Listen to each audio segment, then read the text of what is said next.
Chapter 348. He asked so many questions. Yenren, how could I remember so clearly? Look at how fierce you are right now. You've scared Auntie to the point that her little heart is beating so fast. Madame Chow patted her own chest and looked at Yenran somewhat reproachfully. Yenran could only retract her aura and explain to Madame Chow. "Aunt, we originally came out to investigate the strange situation. What happened to me and Chow Chow is already very strange. You must cooperate with us to recall. I suspect that what happened to me last night was planned by him." "It can't be, I think he's quite good," Madame Chow said, and her voice became lower. Chow Chow stared at her like this, so Madame Chow could only raise her hands and surrender. She sat down on the chair. "All right, I'll speak, I'll tell you everything. You can see if there's anything useful." Then Madame Chow began to recall the specific questions that Zhang Liang asked last night, such as the devil monarch situation, the princess situation, the crown prince and crown princess situation, as well as the details of last night's rebellion. Chow Chow and Yenron's mouths became bigger and bigger the more they listened. "Aunt, you told everyone about our family background." Madame Chow was still unconvinced. "Everyone in the devil realm knows about this. Which one of the people in the Devil Palace doesn't pay attention to and imitate the actions of the Devil Palace?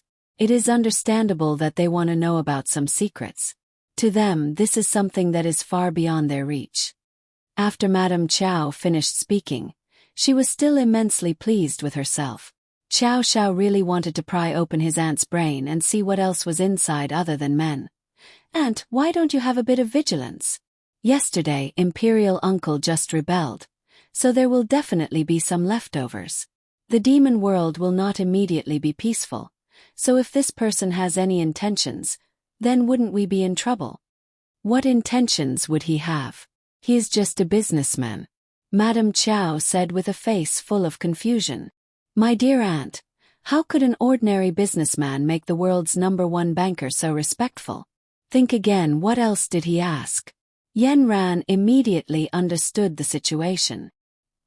"He also inquired about how Imperial Uncle was dealt with and asked me where he was locked up." Madame Chow suddenly recalled this detail. Yenran and Chow Chow looked at each other. There must be something wrong with this person. "Chow, hurry back to the palace." Madame Chow watched as the two figures hurriedly left and shouted from behind. "He also asked about the princess's condition." Chow Chow and Yenron's footsteps paused, and then they sped up. The two of them hurriedly returned to the demon palace. When they saw the demon monarch, they realized that they were still too late. The corpse of their imperial uncle was lying in the main hall. The two of them were shocked. "Father, how did Imperial Uncle die?" "He left behind a letter, saying that he had wronged me and committed suicide to escape punishment," the demon lord sorrowfully said. "Although he rebelled, I never thought about killing him." "That's not right, father. It wasn't suicide at all. It must have been a homicide." Chow Chow recounted everything that happened at the #1 manor under the heavens in detail. "It seems that Zhang Liang is the most suspicious. Let's capture him first. At the very least, scheming against the crown princess is already a capital offense," Chow Chow said through gritted teeth. At this moment, Uncle Wu came over. "Demon Monarch, Your Highness the Crown Prince, Crown Princess, may I ask if you have seen the Crown Prince?" Yenran replied. "We just came back from outside. Wasn't Xiao Yun in the palace the entire time?" "I originally thought that he was in the palace. He was there last night but he disappeared this morning.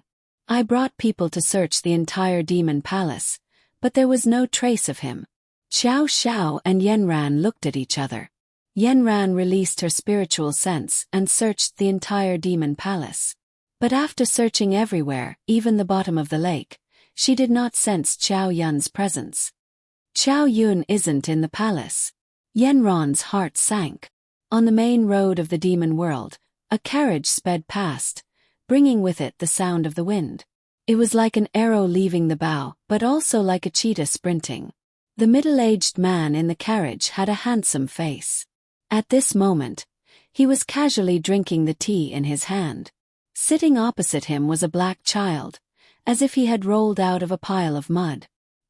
His face was covered in black mud, and his simple clothes were torn in several places. "Little guy, you dirted my carriage with the mud all over your body. How are you going to compensate me?" Zhang Liang looked at the little mud monkey opposite him. He had fished it up from under the carriage. It was obvious that it was a thief. "You were the one who caught me. I didn't want to get on your carriage. I was just about to go out to play. You are kidnapping a child. I will sue you." Zhang Liang was so angry that he laughed. This little guy really knew how to distort the truth.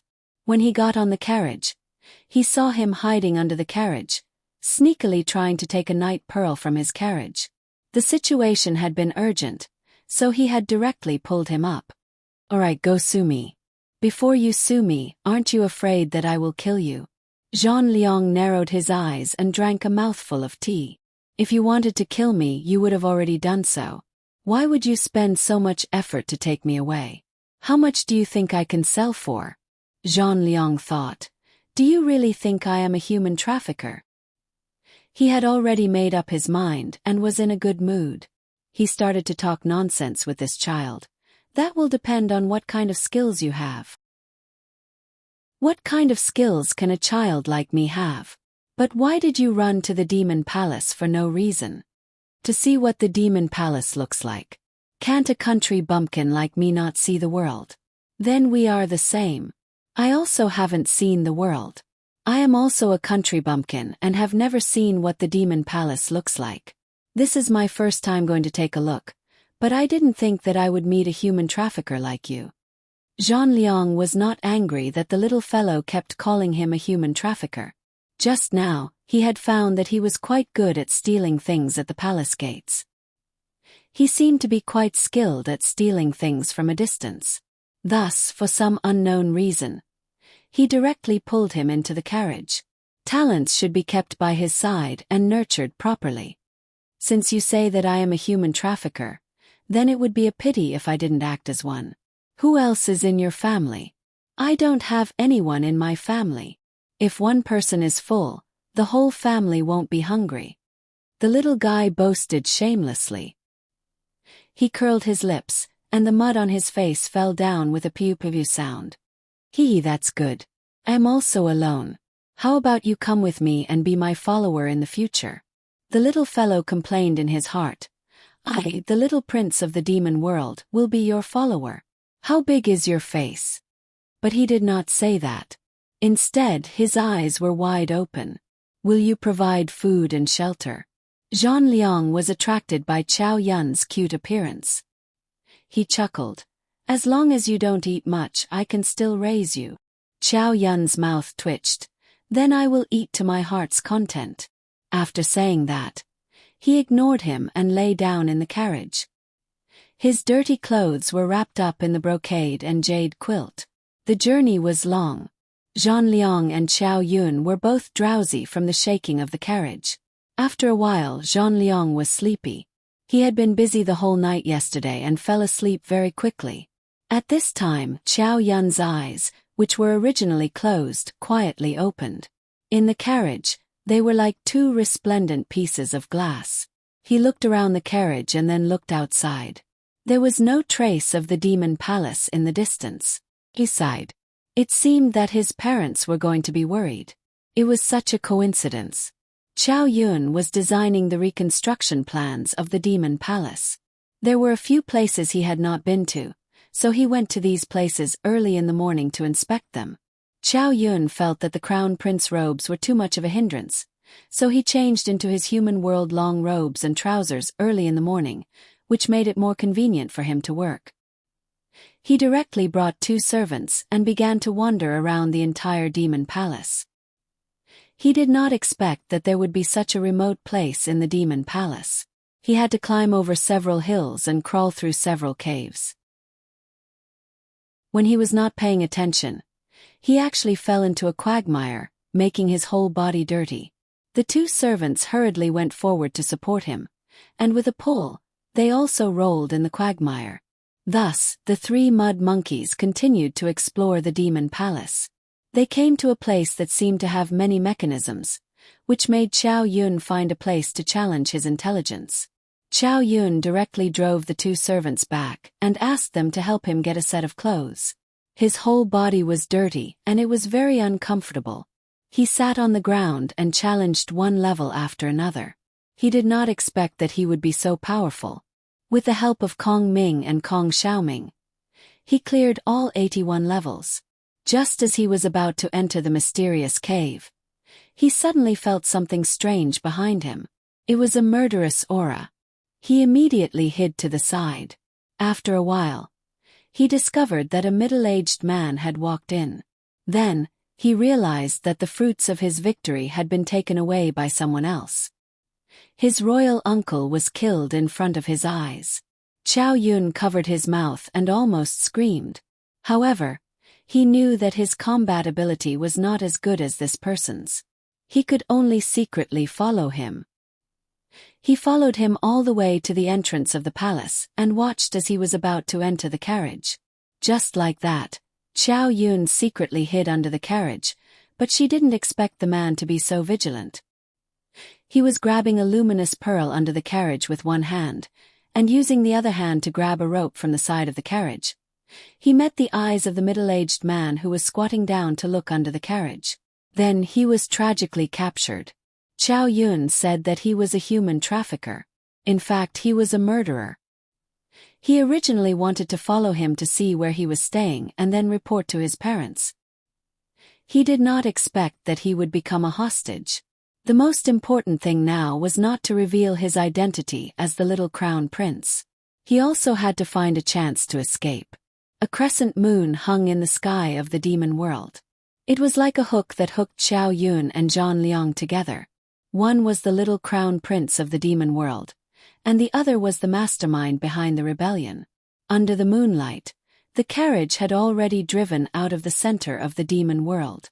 A layer of white fog quietly rose in the night and enveloped the carriage.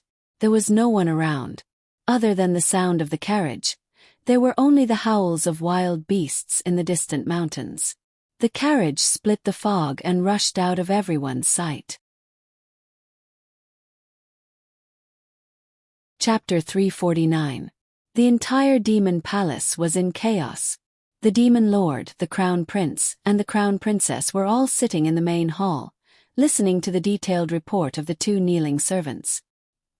His Highness the Crown Prince asked me to go back and get him a change of clothes. Then, he sat there alone and began to crack the mechanisms. But when we returned, there was no trace of His Highness the Crown Prince. We found that all the mechanisms had been cracked and Imperial Uncle had died inside. Yanran's face was pale. She could already imagine that Zhang Liang had killed Imperial Uncle and kidnapped the Crown Prince. Xiao Xiao had also guessed the reason, but he hurriedly comforted Yanran. Things might not be that bad. Our son is very smart. Think about it. If he saw Chow Yun when he killed Royal Uncle, wouldn't it be convenient for him to kill Chow Yun as well? But we didn't see Chow Yun's corpse at the scene. Then our son might not have been taken away by him. Right now, I'm worried that he wasn't kidnapped. I'm worried that he would act on impulse. Seeing that Imperial Uncle was killed, he would take the risk alone to catch that bad guy. Yanran understood her son the best. She knew that he was like her. He liked to worry about everything. The demon lord said, "Put Zhang Liang on the wanted list in the entire demon world. Have him send the crown prince over." "Father, you can't. I think the crown prince will hide his identity very well. If we tell the whole world that the crown prince is missing, then Zhang Liang will definitely know that the hostage in his hands is the crown prince. Then I think Yun-er will really be in danger. Then are we going to do nothing?" The demon lord said anxiously. "Yun-er is very smart. He will definitely leave a clue for us. I once had a contact mark with him. No one will know. We just need to think of a way to send people to find this mark. If there is a mark, then it means that Yun-er is not in danger." Yanran passed down her mark. Sure enough, she found a mark in a corner of the palace gate. "Ran, you guessed right. Yun-er must have single-handedly gone to catch the bad guys. Look at him leaving this mark. He's even a little proud of himself. There are even some strokes that weren't left in a hurry. This little guy is really too daring. Newborn calves are not afraid of tigers. Back then, when I was his age, it was already very hard for me. The demon lord watched as the two of them hurried out of the store. He withdrew his outstretched hand. His darling was still waiting for the crown prince consort to save her, but this would delay for a long time. Chow Yun felt as though he was about to fall apart from the jolting. He could no longer maintain his usual dignified image. He was still unable to wash off the mud on his body. The mud had already dried and was beginning to form lumps that fell all over the carriage. Fortunately, the carriage was big enough. Zhang Liang looked at the little mud monkey opposite him. Fortunately, he was far enough away. "Little guy, what's your name?" "Titan." Zhang Liang burst into laughter. "Your name is really old-fashioned. Your parents are really talented." "I don't have parents. I grew up with my aunt." "Then show me the skill you used to grab the rope last time." "No. Didn't you do well last time?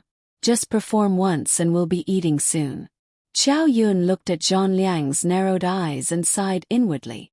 "I have to lower my head when I'm under someone else's roof." He could only raise his hand and grab at the air. The teacup in front of Zhang Liang flew into his hand. Chow Yun's hand was covered in mud. He purposely turned the cup and saw that the cup was also covered in dust. Then Chow Yun calmly put the cup back. Zhang Liang's hand that was about to drink water paused. Chow Yun's speed surprised him. He had made a round trip without a sound. He did not detect anything. In Zhang Liang's eyes, he was a godly thief. The smile in Zhang Liang's eyes deepened. It seemed that he had really picked up a treasure. "Titan will be eating soon. As long as you work well for me, you'll definitely be full 3 meals a day." After a while, the carriage finally slowed down. Chow Yun looked outside and saw that they had finally passed through the mountains and entered an area with people. However, this place was clearly still at the edge. After a long time, he could still see a house. Not far away, there was a large flag fluttering in the wind. On it was written "Wine." Zhang Liang brought Chow Yun down the carriage and entered the wine house. It was about 20 square meters in size. There were a few simple tables and a shopkeeper was napping on the table. Zhang Liang went forward and knocked on the table. The shopkeeper woke up and looked at the two of them. One had an imposing appearance and the other had ragged clothes. Their temperaments did not match. Zhang Liang said, "Shopkeeper, is there anything to eat? Give us something to eat." He slapped a bag of devil coins on the table. The shopkeeper's eyes immediately lit up and a smile appeared on his face. "Two guests, please sit. I'll be right up. Do you want to order wine?" "Yes, I like wine." After that, he brought Chow Yun to a relatively clean seat. Chow Yun looked at the dusty table and felt a chill in his heart. However, when he looked at himself, he was not even as clean as the table. He could only endure the dirt and sit down. The wine was served the fastest. Zhang Liang poured himself a cup and drank it. After drinking for a while, he felt bored and poured a cup for Chow Yun. Chow Yun directly refused. Zhang Liang narrowed his eyes and warned, "Don't you want to eat?" Chow Yun could only drink the wine in the cup. It was so spicy that he teared up. Zhang Liang laughed happily. Kong Ming and Kong Xiaoming were worried to death. "Chow Yun, you're still young. Don't drink. Otherwise it will hurt your brain." Chow Yun's face was taut and solemn. "You captured me. I don't think you just want to waste food. Do you want me to work for you? That's fine, but we have to set some rules. As your subordinate, I have to have human rights. You can't mistreat me. Don't force me to drink. I'm still a child." Zhang Liang looked at Chow Yun's serious expression and couldn't help but laugh. "Do you think you have the right to negotiate with me? Why don't you kill me? What's the point of that? Why did you kidnap me and sell me here? How much can I sell these 2 ounces of meat for?" Zhang Liang felt that Chow Yun was quite interesting and bold to actually talk about conditions with him. "If you are indeed valuable, Then I will naturally treat you well. Don't talk so much nonsense first. Let's talk about it after you make some achievements." Then Zhang Liang didn't say anything else. The shopkeeper brought the food over and placed it on the table. He started eating, but he didn't force Qiao Yun to drink anymore. Qiao Yun looked at Zhang Liang eating very happily, but when he looked at the dishes on the table that were as black as the bottom of a pot, he really couldn't swallow. Thinking about how his appetite had been nurtured by the jade food, now it was really suffering. Qiao Yun looked at his hand holding the chopsticks. It seemed too thin and white. He could only wipe the dust on his hand on the chair. Then he picked up a piece of black stuff, closed his eyes and put it into his mouth. After the two finished eating, Qiao Yun told Zhang Liang that he needed to go to the toilet. Zhang Liang looked at him. "Don't think about running. Otherwise you'll die a terrible death. Just outside this door where I can see." Left with no choice, Qiao Yun walked to the window outside and began to pee at the corner of the wall. The urine splashed down just like that, splashing onto his shoes. He frowned in discomfort, then stretched out his foot and made a mark on the haystack in the corner. Finished peeing. Qiao Yun, who had just retracted his leg, paused for a moment. Then he calmly pulled it back. After tidying up his clothes, he turned around and saw Zhang Liang standing beside him. He also took off his clothes and began to pee. Qiao Yun glanced at him and immediately retreated. He gave Zhang Liang some space and returned to the room to wait for him. Zhang Liang carefully checked the surroundings and didn't find anything strange. Then he continued to lead Qiao Yun on the road. "Where are we going? Don't ask what you shouldn't ask. Just be obedient and do what you're told." After eating, Zhang Liang directly began to sleep in the carriage. Just like that, they stopped and walked until they finally reached a downtown area. The horse carriage brought them directly into a manor. Before they even entered, Qiao Yun saw two neat rows of servants lined up on both sides. The manor looked low-key and reserved from the entrance. The door was not very wide and could only allow their horse carriage to enter. The carriage directly drove in. Under the bowing of the servants, Zhang Liang lifted the curtain. With a strong wave of his hand, the crowd filed in and the door closed again. The scenery in the courtyard was beautiful. The place was open, and the rockery and lake reflected in Qiao Yun's eyes. This place didn't look like a simple manor at all. It was simply the imperial garden of a demon palace. There were no walls on both sides, and there were endless trees that stretched directly to the distant mountains. It seemed that the manor's door was just a cover. The inside was a completely different world. In the distance, there were picturesque houses scattered all over the place. There were countless servants walking back and forth in the courtyard. The family should be well behaved. Everyone lowered their heads and did their work. Their footsteps were hurried, as if they were afraid of making the slightest mistake. As the carriage moved, the servants seemed to know that their master had returned. They all stopped in their tracks and after bowing, they continued to move forward in a hurry. The carriage drove slowly for 10 minutes from the time it entered the main gate. When the carriage came to a stop, a group of servants came to serve Zhang Liang. They knelt under the carriage with a cushion on their backs. Zhang Liang lifted his robe. Someone had already lifted the curtain for him. His feet steadily stepped on the person's back and he steadily walked down. Qiao Yun followed behind and was about to get off the carriage. However, the servants had already left with Zhang Liang and completely ignored his existence. Qiao Yun climbed down the carriage by himself. He had no idea where he should go. Looking at Zhang Liang's back as he walked further and further away, he could only quickly follow. However, he didn't expect that before he took 2 steps, he was stopped by a servant. He was just about to call out to Zhang Liang when he heard a voice from afar. "Take him to clean up, third-class servant." Chapter 350. Someone immediately led Qiao Yun to the northeast. After walking for about 20 minutes, he finally arrived at a remote courtyard. There was a small door in the courtyard, and there was a plaque hanging on the door. On the side of the door were the words, "Third class." The servant who led him along the way was called Wood Ear. He had been explaining the rules of the manor to him. For example, he couldn't walk around at night. Third-class family members could only stay in their own rooms. During the day, someone would arrange work for him to do. If the master had an order, he would directly call for him. The most basic requirement here was to work seriously and not talk much. The punishment here was very strict. Starving was a small matter, and it was normal to be beaten to death. Chow Yun observed his surroundings as he walked. He had already entered the interior of the manor.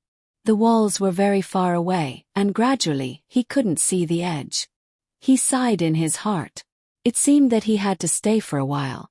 The only good thing was that he could finally not be with Zhang Liang. That was a poisonous snake that could take his life at any time. After entering the courtyard, there was no one at this time. He saw that he was living in a large bunk room. There were about 15 beds in the room, and there was no privacy at all. Wood Ear took a set of servant's clothes and gave it to Chow Yun. He said to him, "Tidy yourself up first. Change out of these dirty clothes and throw them away. After you're done, come to the place where you got off just now. I'll take you to arrange other work." After saying that, he ignored Chow Yun and left. Chow Yun looked at the servant's clothes on his body. They were obviously a size bigger than his own clothes, but it was probably the smallest he had. He looked at the water tank at the door. There was water in it. He fetched some water and washed his face and hair. After changing into a set of clothes, he prepared to go out. "Chow Yun, wait a moment." Kong Xiaoming called him through the bracelet. Chow Yun stopped in his tracks. "What's wrong? Look at your face. Don't cover it. This might be the most handsome man in the entire devil world. Aren't you afraid of causing a huge uproar? If you're not careful, they'll recognize you," Kong Xiaoming warned. Chow Xiao looked at his reflection in the water tank beside him. Although he was still a child and had not fully grown, his eyebrows were indeed quite eye-catching. His peach blossom eyes were curved inward and outwards, coupled with a high nose bridge, and seductive thin lips that were just like Chow Zhao's. The worst part was that his skin was crystal clear, like fine jade, and there were no pores at all. Chow Yun thought for a moment. "Is there anything that can hide my face?" Kong Xiaoming and Kong Ming rummaged through the bracelet. "Find a way to mix some wax with some black paint and smear it around one of your eyes to make it look like a birthmark. That way no one should be able to recognize you." Chow Yun started working according to Kong Ming and Kong Xiaoming's instructions. The raw materials were hard to find. But in general, the servant room still had everything. He mixed the wax with water with great difficulty and made something like a facial mask. He smeared it on his face, and it immediately reduced his looks by more than half. He looked at himself in the water tank with satisfaction. Then, he deliberately wore his clothes loosely, making others look like a sloppy ghost from afar. This was much better, but it still made his OCD feel extremely uncomfortable. "Chow Yun, I have a feeling that if you return to the Devil Palace, you'll be able to tolerate all the things that you can't tolerate." "Uncle Kong Xiaoming," Chow Yun said slowly, "I have no choice but to do this now. One day I'll correct it." When he walked back to where he got off the carriage, Black Fungus almost did not recognize him. "Your iron egg from just now. Why do you have such a big birthmark on your face?" Chow Yun could only say embarrassedly, "I originally had one. My face was so black that I covered it up." Logically speaking, a person with a facial disability like yours shouldn't be able to enter the farmstead. However, since Master brought you back, you must be of use to him. However, you shouldn't do any of those things on the surface, lest you scare people when you go out. Just follow them to clean the pond. Black Fungus's words were exactly what Chow Yun wanted. He did not want to show his face at all. He only wanted to find a way to escape. He obediently followed the others to the edge of the pond. They needed to fish up all the leaves and branches that had fallen from the surface of the pond. Everyone was given a long hook, and they continued to fish in the pond. Chow Yun was small and did not have much strength. He had never done this kind of physical labor before. Before he could fish for a while, he was despised by the people beside him. "Iron Egg, are you here to cause trouble or to help? Originally, we could have finished fishing in this area very quickly. Look, it's getting further and further away. If it gets any further, we'll have to take a boat." Chow Yun touched his nose and looked at the leaves that were getting further and further away from the river. He quickly said, I'm sorry. He still had to build a good relationship with them. "Let me try again. I just got here today and haven't found the trick yet." After they were done with their work, they specially left an area for Chow Yun. They would not help him. After a while, they went to another area to fish for leaves, leaving Chow Yun to work alone. Chow Yun saw that there was no one around, and it was easier for him to operate. He channeled his spiritual energy and drew on the surface of the water. The leaves that were originally in the distance obediently followed the waves and surged to the shore. In less than a minute, all the leaves and branches in this area of water had been scooped up by Chow Yun. At this time, Chow Yun did not immediately report that he was done. Instead, he walked along the other side of the pond. He wanted to know where the pond led to and whether there was a possibility of escape. There was a circle of trees around the pond. Because it was winter, the number of leaves that fell was limited. Instead, there were more branches. However, there was an advantage here. There were many trees, so Chow Yun did not need to hide. He could directly disappear. He quickly ran along the pond and circled around it. When he reached the end of the pond, he originally thought that the pond had closed. It flowed out like a small stream and directly led to a large lake behind it. The lake looked from afar and was connected to the mountains behind it. "Uncle Kongming, will I be able to escape from this manor if I climb over that mountain?" Kongming looked at the bracelet and made a rough estimation. "With the speed of your short legs, it won't be easy for you to climb over this mountain. I think I can fly now, but it's a little slow," Chow Yun said casually. Kong Xiaoming was surprised. "What kind of body do you have? I don't usually see you cultivate. How can you suddenly fly?" "I'm cultivating when I'm sleeping. Isn't that how the hibiscus book cultivates?" Kong Ming and Kong Xiaoming did not spend time with Yanran, but they knew that when Yanran cultivated, she was seriously meditating. How could she cultivate when she was sleeping? "Don't try to trick us. This is a matter of escaping. If you don't have the confidence, don't get yourself into trouble," Kong Ming reminded him. "I really do cultivate when I'm sleeping. This is what Dad taught me. Look at how I fly." After speaking, Chow Yun raised a gust of spirit energy from his dantian. His entire body floated up with his legs in the air. Then he slowly floated forward like a gust of wind. After about 5 minutes, he finally landed. Kong Ming and Kong Xiaoming finally believed him. "Chow Yun, you're really good. You can actually fly. But your speed is a little hard to explain." Chow Yun was also a little discouraged. "It seems that I haven't cultivated enough. Otherwise, I would be like my mom and fly over this mountain." At this time, Yanran and Xiao Xiao had just crossed a mountain and were on their way to find Chow Yun. The two of them temporarily suppressed the matter of Chow Yun and Zhan Liang. They only sent people to search the demon palace for traces left behind by Chow Yun. Finally, after waiting for 2 days, someone reported that they found something similar to a secret mark in a wine shop at the foot of a mountain. Yanran and Xiao Qiao personally went to check it out. Their hearts finally sank. It really was left behind by Chow Yun. But when they asked the shopkeeper about Chow Yun's situation, they began to worry again. Under Yanran's powerful aura, the shopkeeper recounted everything that happened that day. A little mud monkey and a middle-aged man had a meal at his place. The middle-aged man even forced the little mud monkey to drink. After that, the two of them went on their way. Xiao Zhao's heart skipped a beat when he heard that. He gritted his teeth and said, The treasure that we held in our hands was actually turned into a mud monkey by him. How old is he to force him to drink? When I catch him, I'll make him drink 300 jars of wine and let him drown in the wine jar." Yenran didn't say a word, but from the air pressure around her, it could be seen that the surrounding temperature had reached freezing point. "Let's go. In order to let our son suffer less, we have to quickly rescue him."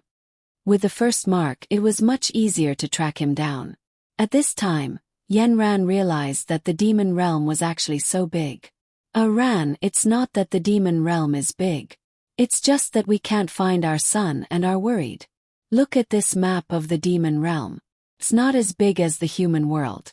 It's just a small piece of land. It's just that the transportation here isn't developed.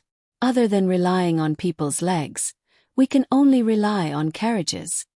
Xiao Xiao took out the map of the demon realm and spread it out for Yenran to see. Yenran found that they were in the middle of a barren mountain. There were a few relatively lively markets around them. They hadn't found any clues for 2 days. Yenran was a little anxious. "According to my analysis, this person won't hide our son in the barren mountain forever. He will definitely settle down in a crowd. Or perhaps this is his own base. It must be in one of the surrounding cities. We just need to search one by one." Xiao Xiao took out the totem on his chest. "If our son had this, I think he would have returned long ago. It's really unfortunate. I'm a little worried now. Does Zhang Liang know Qiao Yun's identity?"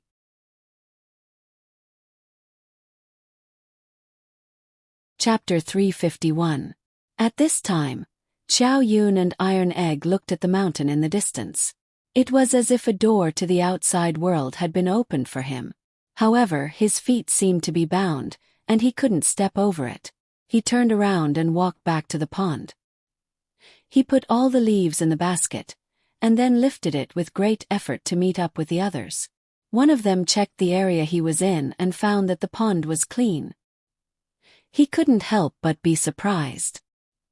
He looked back at Xiao Yun and said, "Iron Egg, I saw that you couldn't do it just now. You found the way so quickly." Xiao Yun pretended to be embarrassed and said, "Practice makes perfect. I just need to practice more." When Xiao Yun smiled, his whole face was black. It was a little scary because of the birthmark. The others looked back awkwardly and didn't look at Xiao Yun anymore. As long as Iron Egg didn't interfere with their work, no one would make things difficult for him. Just like that, they finally finished their work for the day. They returned to the courtyard of the third-class servants' quarters. Someone had already sent dinner. It was black and they didn't know what it was. Xiao Yun had no choice now. He could only pretend to wolf down the food with the group of servants. He ate all the black stuff into his stomach. He prayed in his heart that his stomach must be strong enough so that he wouldn't accidentally have diarrhea. At night, they were sent to watch the courtyard. They followed in groups and patrolled the entire courtyard. Xiao Yun quietly asked, "Didn't you say that we're not allowed to go out at night?" The person next to him looked at him and said, "That was said at night. Now we're servants." Xiao Yun followed them around the entire manor. Only then did he know that the manor was divided into several areas. Their servants' quarters were in the west, which was the most run-down place. The master's quarters were in the east and south, which had the best scenery. Xiao Yun was glad that he lived in an area that no one paid attention to. It would be easier for him to escape. In the east master's quarters, Zhang Liang had just finished his meal. The head steward handed him a cup of tea to rinse his mouth. He took a sip and asked, "How's Iron Egg, who I brought back the other day?" The head steward immediately replied, "He's been quite obedient. He's been living in the third-class servants' quarters and has been working diligently. There hasn't been any trouble. He hasn't thought of escaping. Not yet. What do you do every day?" "I've been fishing for leaves in the pond for the past 2 days. I couldn't do it at first, but after practicing a few more times I can do it pretty well." With his godly thieving skills, this job is a piece of cake for him.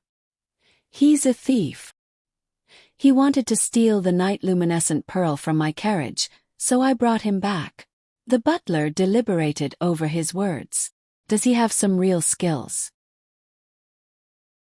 Jean Liang glanced at the housekeeper. Would I travel so far to bring a useless person back? Should I take special care of him then? There's nothing much to take care of. I don't think he's that obedient. Previously he couldn't escape. Now that he's in the manor and I'm not watching over him, I think he's thinking about how to escape. Then, if Iron Egg escapes, how do you want to deal with him? Let's see what he's capable of. He dares to run.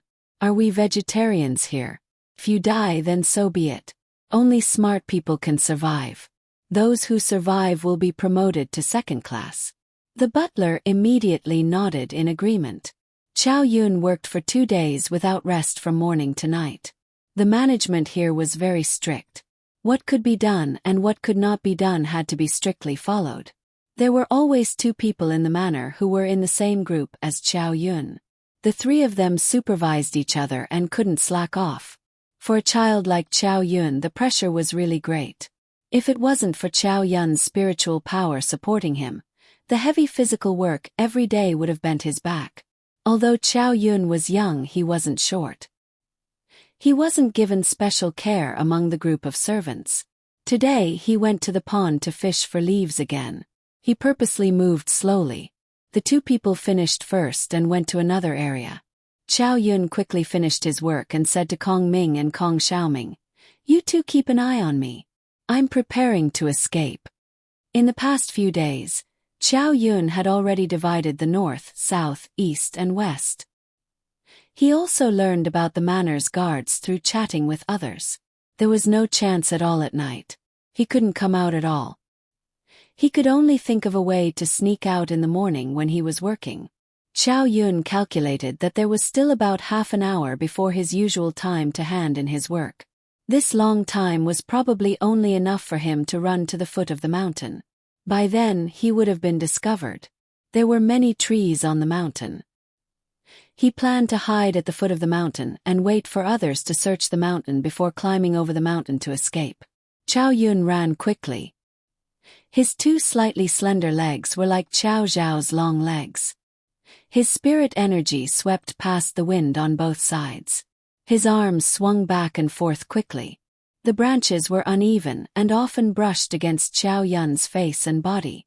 The servant's uniform was originally a bit big, but now it was even more messy. Chow Yun didn't care about this. The mountain in front of him was like his salvation. He would be saved as soon as he rushed there. Time seemed to pass extremely slowly while he was running. Looking at the mountain that was very close, it was as if he was in the clouds. Chow Yun could hear the sound of his heart beating out of his chest, and there was a sweet taste in his throat. The little spiritual power in his dantian was only enough to support him to the foot of the mountain, and could not be raised anymore. He could only rely on his own 2 legs. When he really rushed to the foot of the mountain, he stumbled and tripped over a rock. In a moment of desperation, he only remembered that his father had always told him that his face was the most important thing. He raised his head and pressed his 2 hands directly on the sharp rock. Bip!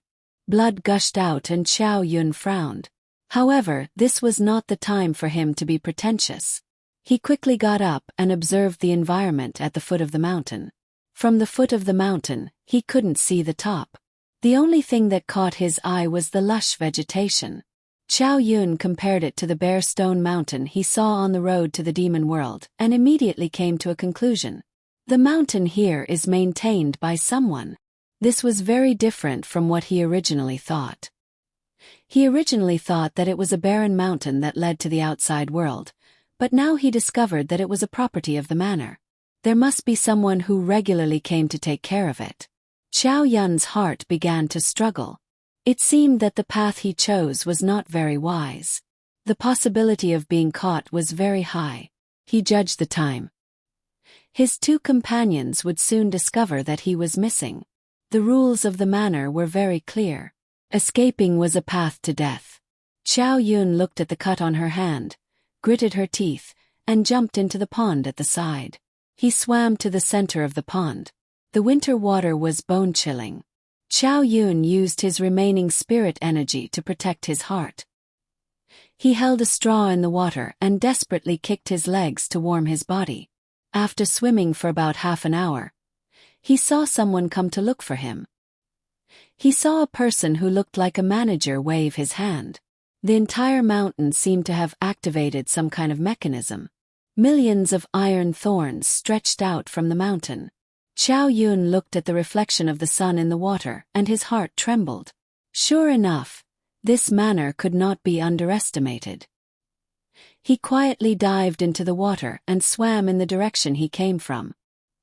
He swam to the shore and pretended to lie on the ground, pretending to have fainted. Over here, over here. Chow Yun heard his two companions shout loudly. The two people dragged Chow Yun ashore. They saw that his face was pale, as if he had lost consciousness. The two people began to slap his face and press on his stomach. Chow Yun was already shivering from the cold. After a few slaps, a trace of blood flowed from the corner of his mouth. He had a mouthful of water in his mouth before he came up. He took the opportunity to spit it out and then pretended to cough. He's alive, he's alive. Arneg, are you okay? Chow Yun opened his eyes and weakly looked at the two people. He said to them, "Just now I accidentally slipped into the water. I really froze to death." The two companions told the person next to them to quickly inform the housekeeper. The two of them carried Chow Yun back to his room. After returning to his room, Chow Yun forced himself to change out of his clothes. Finally, he wrapped himself in the blanket and shivered. Not long after, he saw a housekeeper walk to his bed. "Your iron egg." Chow Yun half raised his eyelids and weakly looked at the middle-aged man. He saw that his eyes were slightly narrowed, but there was a light in his eyes. He looked Chow Yun up and down several times. Then he pulled up his hand. His skin was soft and tender, but there were two very obvious wounds on his palm. They should have been bleeding, but now they were blistered and white. Someone had already brought a chair for the housekeeper to sit down. The housekeeper crossed his legs and asked, "What happened?" Chow Yun lowered his eyes and pretended to be nervous. "I was fishing for leaves in the pond, but I accidentally slipped and sank to the bottom. The water was so cold that I lost consciousness. I don't even know how I floated up later."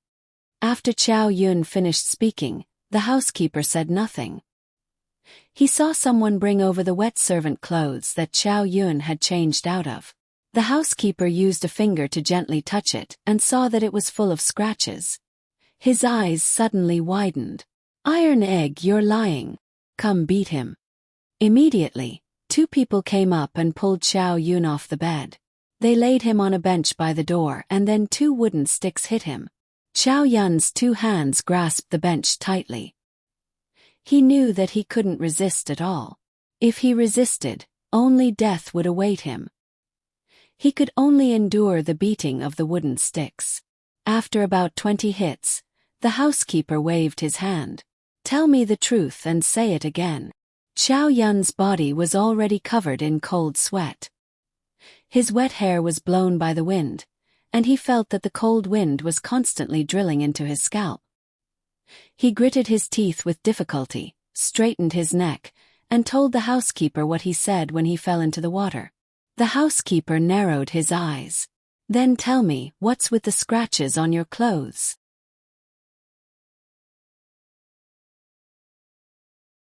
Chapter 352. Chow Yun understood that the housekeeper was suspicious. At this time he opened his big confused eyes and said, "This is an old shirt. When I got it there were a lot of scratches on it. In addition, because I'm short, I always rubbed against the roadside flowers and grass. But I really didn't do it on purpose. Lord Housekeeper, I didn't do it on purpose." Chow Yun purposely drew the attention of the housekeeper and the others to the insignificant matter next to him. The housekeeper looked at Chow Yun and saw that he wasn't lying. At this moment, the large black birthmark on his face was even more frightening. Could it be that he guessed wrong and he didn't run away? Now that he had asked and fought, The steward looked at the eyes of the servants beside him. If he said anything excessive, it would definitely arouse the dissatisfaction of others. He stood up. Tai Dan didn't take good care of his clothes and accidentally fell into the water while working.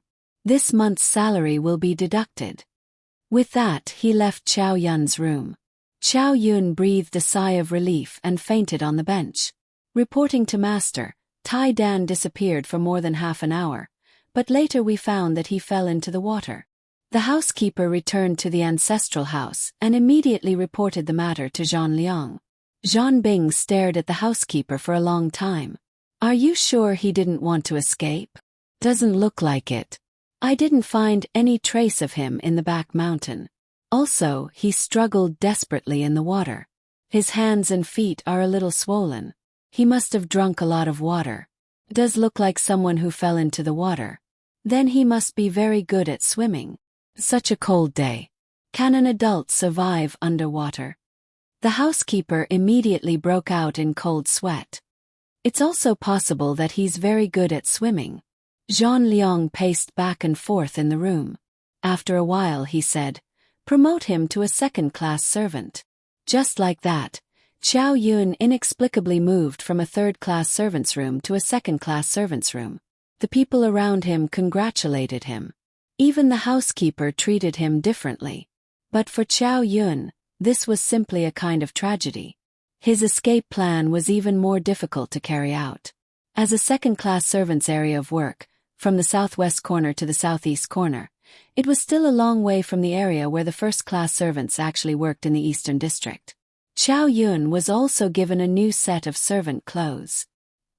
He looked at the clothes that matched his size and sighed in his heart. There was finally some life in the southeast corner. The number of servants had increased, and there were also some family members, especially some women. The servants' rooms were also changed from a large bunk bed for 15 people to a small room for 4 people. Ever since Chow Yun recovered from his illness, he was directly arranged to serve tea and water. The group of people walked along the path filled with flowers. At this time, they saw a slightly plump woman from afar. She greeted from afar, "Madam Yu, welcome, welcome. I've been waiting for you for a long time." "Madam Kai, sorry for making you wait. There was a bit of traffic on the road." The two women greeted each other politely and then took a stroll in the garden. Chow Yun followed them and heard them say, "Look at how well my flowers are growing.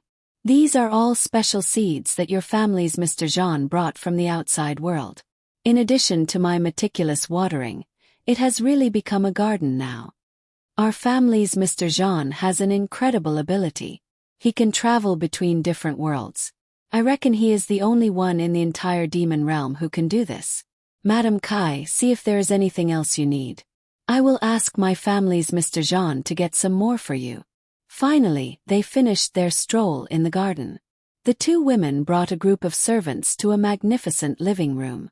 The room was brightly lit by night pearls. An unknown smell of sandalwood floated in the room. It made one feel clear-headed and unsatisfied. Only by inhaling more would one feel better. The windows were all fan-shaped with carved flowers. Chow Yun felt like she was inside an ancient Roman castle. The tall doors and windows allowed sunlight to freely pour in from the outside. The warmth turned this place into a modern sunroom. Madam Kai and Madam Yu sat down at the table hand in hand. The two chatted happily as if they were old friends who hadn't seen each other for many years. After a while, 2 more women came. The mahjong table was finally gathered. Chow Yun stood to the side and looked down, watching the 4 women happily play mahjong. From time to time, servants from Madam Kai's family would come to serve tea and water. Plates of out-of-season fruits were placed on the small table nearby as if they were free. The women kept praising Mr. Zhan, talking about his ability to travel across the 6 worlds. Chow Yun slowly understood the identities of these women and Zhan Liang's identity. Madam Kai was the official wife of the highest-ranking official in the area. The other 2 were the family members of 2 minor officials. Madam Yu was Zhan Liang's concubine. The Zhan Liang they spoke of was someone who could do anything. The heavens were high and the emperor was far away. The devil lord didn't care about this area at all. He only sent his parents to correct him. However, he didn't expect the parents to be in cahoots with Zhang Liang. Everything was respected by Zhang Liang. Therefore, Madame Yu's status was the most likable among the four. The three madams listened to Zhang Liang's deeds from the bottom of their hearts. Madame Yu was also very proud to be able to tell them about her man's heroic deeds. As a result, this mahjong party became Zhang Liang's personal achievement show. The matter of the Devil Realm's imperial uncle's rebellion was used as a topic of conversation at the mahjong table. The four of them didn't avoid the servants as if they were talking about a very ordinary matter. Qiao Yun's heart was in turmoil. It turned out that the imperial uncle's rebellion had another accomplice besides the state preceptor. That was Zhang Liang. Zhang Liang's greatest use was to provide them with money to buy weapons and raise an army. The madams were constantly mocking this imperial uncle. He was really too stupid. After planning for so long, he actually failed at the last moment. The Devil Lord was about to die, but he managed to turn defeat into victory. Madame Yu also said with great pity, "Fortunately, our family has so much money that we can't use it all up. Otherwise, if we spent it all on this idiot, I would feel like I was losing out." Madame Kai nudged Madame Yu with her elbow.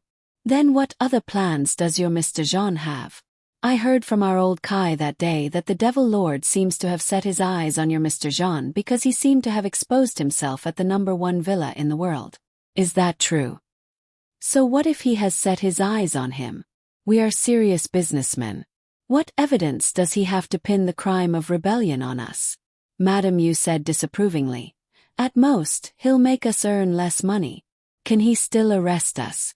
Moreover, are we soft persimmons?" Madame Kai asked in a low voice.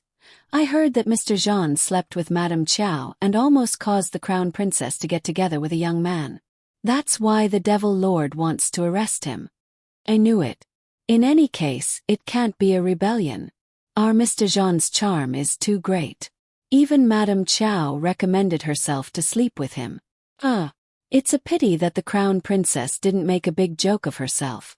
That young man was actually the crown prince. I don't know if it's true or not. If it's really a young man, then the crown princess won't be able to survive in the Devil Realm." The people laughed non-stop.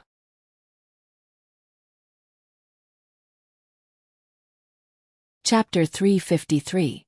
Qiao Yun listened to the secrets of his parents and clenched his fists involuntarily, his fingernails digging into his flesh. However, he was also very surprised. According to his original calculations, he should have been very far away from the Demon Palace, but the news had spread very quickly here. Even these women who had lived in seclusion for a long time already knew about it clearly. They could even joke about the details of the matter. The women chatted for a while, and the topic turned to clothes and accessories. Madame Yu took off the hairpin she had lost and showed it to the others. The design of the flower on the hairpin was exquisite, like a peony or a rose. It was delicate and beautiful, and there were sparkling dewdrops carved on it. The color was bright. Madame Yu said, "This is my favorite hairpin. A skilled craftsman designed it for me. I accidentally dropped it on the ground just now. Fortunately, one of my servants saw it.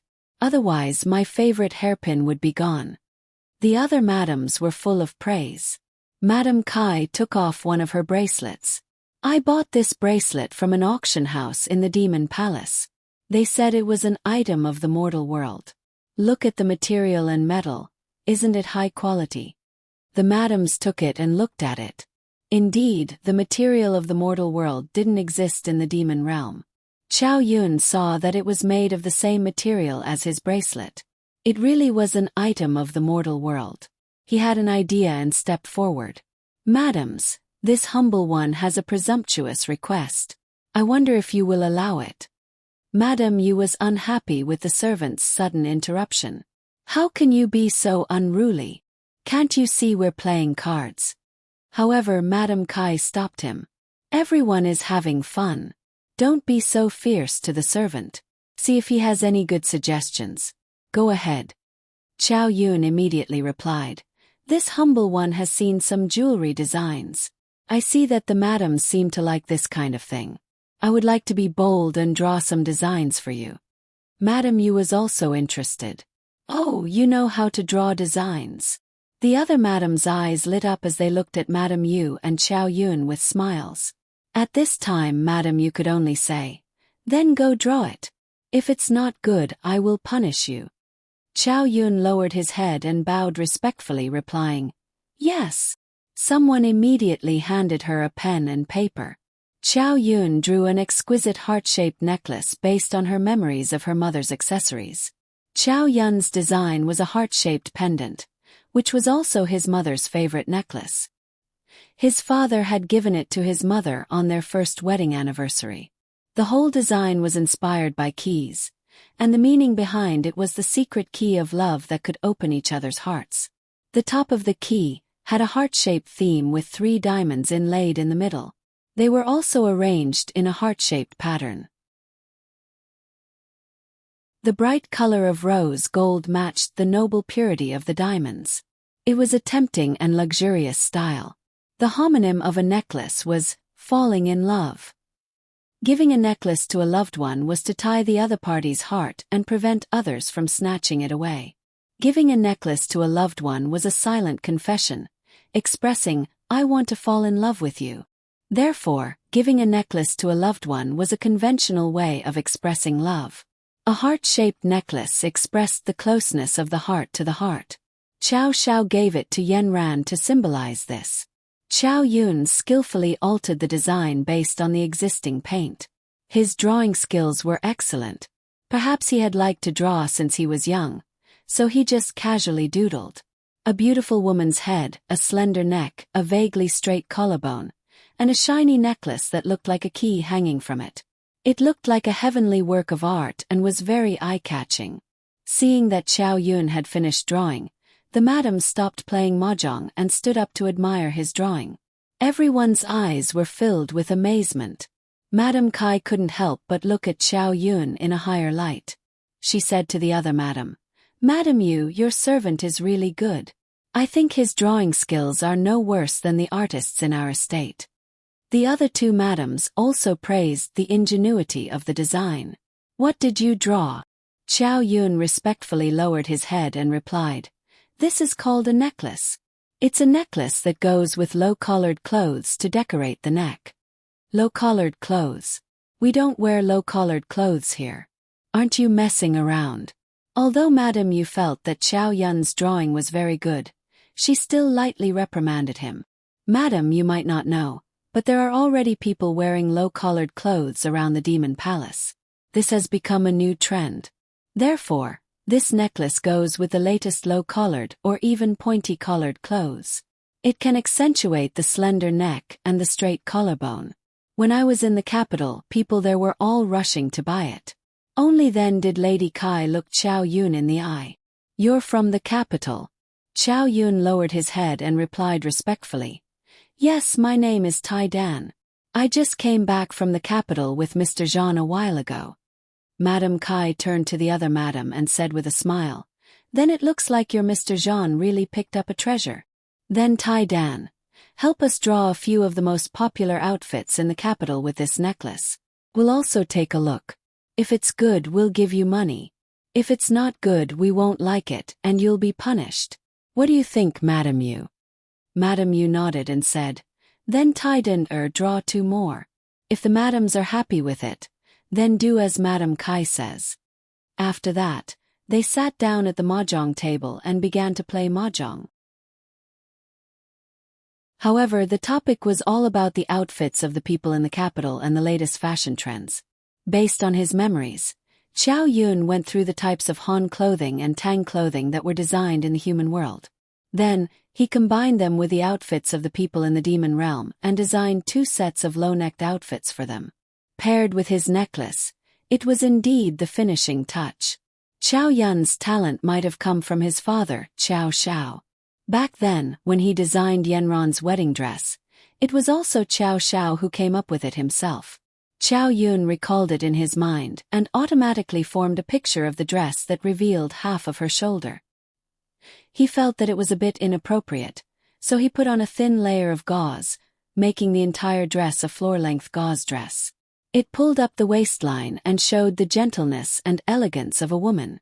When Chow Yun finished designing and presented it to the madams eyes couldn't even move. Looking at the red gown on the paper, it was as if a nimble butterfly was about to dance. The tight waistline was shrouded in a light muslin, appearing faintly discernible, and the stylish skirt directly covered the ankles and shoes, appearing grand and elegant. Even Madame Yu couldn't find fault with Chow Yun. At this moment, she was proud to have such a servant. She had a satisfied expression on her face and raised her eyebrows slightly to give Chow Yun a look of praise. Then, she sat proudly on the chair and listened to the other madams flatter her. The other two madams had hearts in their eyes, and they were extremely excited. I really want to have this dress made. It'll definitely be beautiful in it. Madame Kai was the daughter of a local official, and it was almost her birthday. Madame Kai was just thinking about what to give her as a present.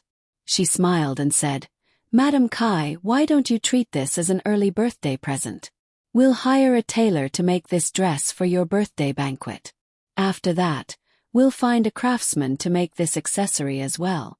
We'll display these two items together at your birthday banquet. What do you think?" Madame Kai was elated. She wanted to keep the dress as soon as she saw it, but because it was brought here by Madame Yu, she felt a little embarrassed to ask for it directly. After hearing Madame Yu's words, Madame Kai pretended to be polite and asked her servant to bring a rui for Madame Yu. Then, she accepted it as a matter of course. "Madame Yu, I'll have to trouble your servant to stay here for a while. He can work with the tailor to make this dress an accessory." Madame Yu waved her hand. "No problem, Tai Dan. Stay here for a while. If you do well, I'll reward you greatly when we return." Chow Yun sighed in relief. He had gone through all this trouble to achieve his goal of staying here. Zhang Liang's villa was too strict, and there were people watching him everywhere. Only by escaping the villa could he truly escape. They stopped playing mahjong and finished their meal. Madame Yu left with the other servants under Chow Yun's escort. Naturally, Chow Yun stayed with Madame Kai's servants. When Madame Yu returned home, Zhang Liang happened to come to her room that night. Madame Yu excitedly described the day's events to Zhang Liang. She even praised Tai Dan's design to be the most wonderful in the world. After hearing the description, Zhang Bing casually took a sip of tea. "Call Tai Dan up. I'll ask him personally." Madame Yu realized that she had made a decision without Zhang Liang's approval. She stammered, "I asked him to stay at Madame Kai's to help make the dress." Zhang Liang slammed his cup on the table. "You left him outside." Madame Yu looked at Zhang Liang's lowered pressure. Her cheeks turned cold. Her heart trembled. "Is there a problem with me leaving him at Madame Kai's house?" Zhang Liang didn't say anything, but he was still worried about this special thief. After a while he said, "I brought this Tai Dan from the capital. I still need to observe his loyalty." Madame Yu boldly said, "That's good. We can observe if he'll run away." Zhang Liang smiled coldly. "I don't think he has the guts." He directly ordered, "Send a few people to guard Madame Kai's side courtyard. If Tai Dan dares to escape, bring him back."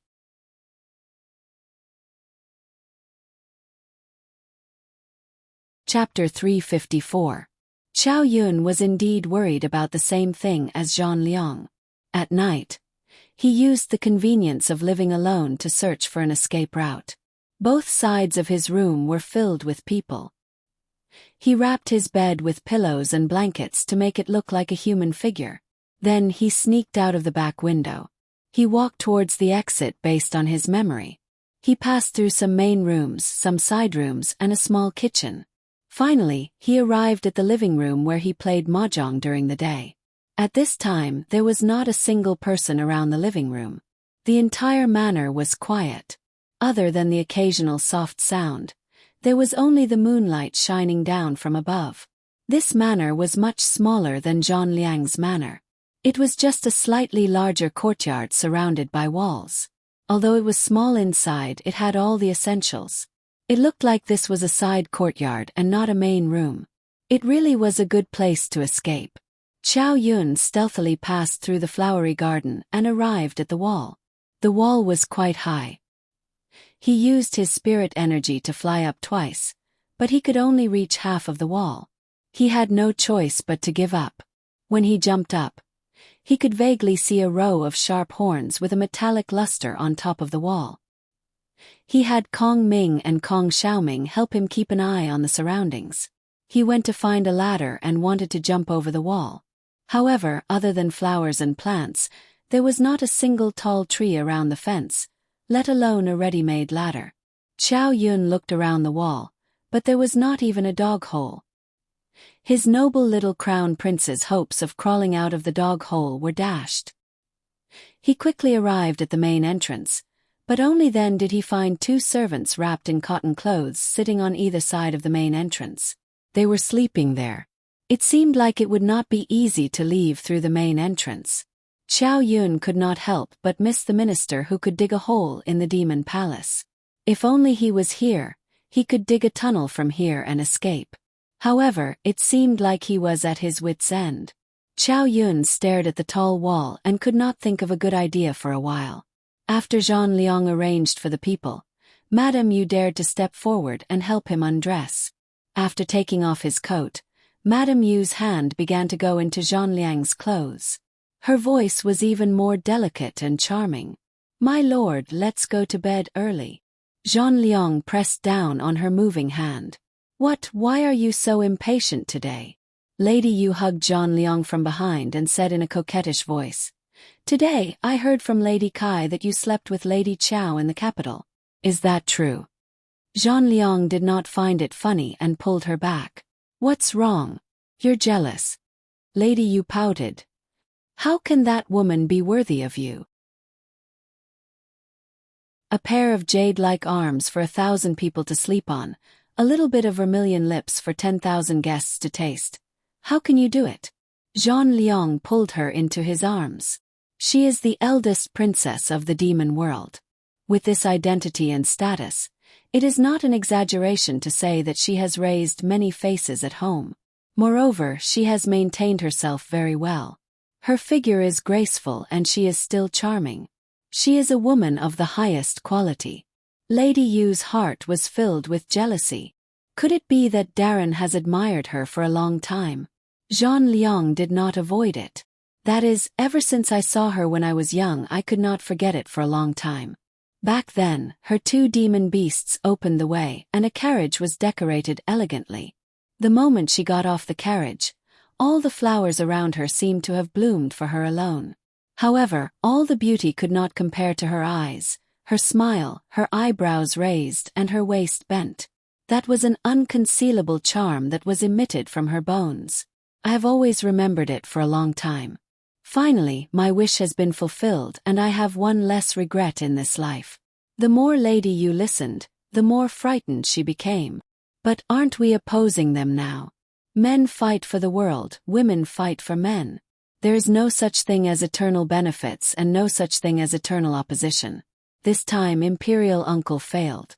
Otherwise, I would have been able to openly take back the beauty.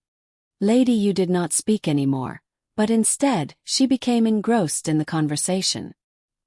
He thought about the night he had with Lady Chow, and his body heated up. He pressed Lady Yu onto the bed.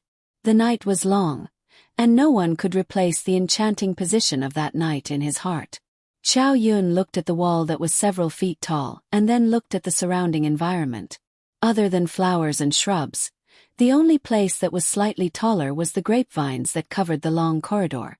Chow Yun calculated the length of the grapevine, then pulled out a vine from the middle and two smaller vines from the side.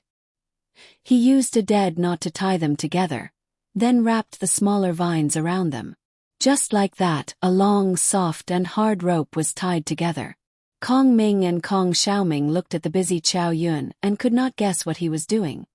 "Chow Yun, this rope is too soft. If you throw it to the other side, there is no way to fix it." "Who said I was going to throw them to the other side?" After Chow Yun finished speaking, She twisted the rope into a loop and tied it into a slip knot. Then, like throwing a hoop, she threw the loop towards the top of the wall. With a soft sound, the trap was caught. Xiao Yun fiercely pulled downwards and used this ingenious force to instantly tighten the originally hollow ring. Xiao Yun, you are really smart. This way you can climb up and then throw the rope to the other side. This way you won't have a problem getting down the wall. Well done. Xiao Yun used his hands to pull on the rope's sturdiness. He felt that it would not be a problem for him to bear his own weight. Thus, he grabbed the rope with both hands and kicked off the wall. Using all 4 limbs, he climbed up the wall like an agile monkey. He poked his small head out and saw that it was pitch black outside. It was the wee hours of the morning and everyone was sleeping soundly. He observed his surroundings. There were only a few places that were brightly lit in the distance. Xiao Ying guessed that it was either a casino or a brothel. He aimed at the path that he would escape from and then turned around to pull the rope up. When he finally grasped all the ropes in his hand and was about to throw them outside, Kong Ming and Kong Xiaoming suddenly called out to him. Wait a minute, Xiao Yun. Seems that someone is coming. Xiao Yun suddenly retracted his hand and looked carefully. Indeed, there was a group of people not far away holding torches and rushing over. He retracted his head back into the wall like a gecko. But after a while, he saw the group of people rushing towards the wall. Then, as if they were standing guard, they lined up and blocked the entire street. Damn, this is too unlucky. Kong Xiaoming shouted in the bracelet. The clothes that this group of people are wearing seem to be from Zhang Liang's manor. Could it be that they are servants that he sent? Xiao Yun stared at the group of people. The one leading them was their second-class servant supervisor. Xiao Yun's eyes flashed. Could it be that these people were coming for him? He saw that the group of people only stood at the door. They did not knock or do anything else, as if they were just waiting. Xiao Yun waited for a while and saw that they did not show any signs of retreating. He could only put down the vines and climb back into the wall. Then, he hid the vines in a place where they could not see and walked back to his room. Kong Ming and Kong Xiaoming asked in the bracelet, Xiao Yun, are you giving up tonight? Xiao Yun looked at the sky and stretched. I'm tired. I'm going back to sleep. Kong Ming and Kong Xiaoming looked at the calm Xiao Yun and were not used to it. Kong Xiaoming asked Kong Ming, shouldn't he be depressed? Why isn't he worried at all? Kong Ming looked at Xiao Yun, who had already returned to his bed. He said to Kong Xiaoming, he's not Xiao Xiao. He's completely inherited Yanron's personality. Even if the sky falls, he'll be able to withstand it. Let's wait for another opportunity.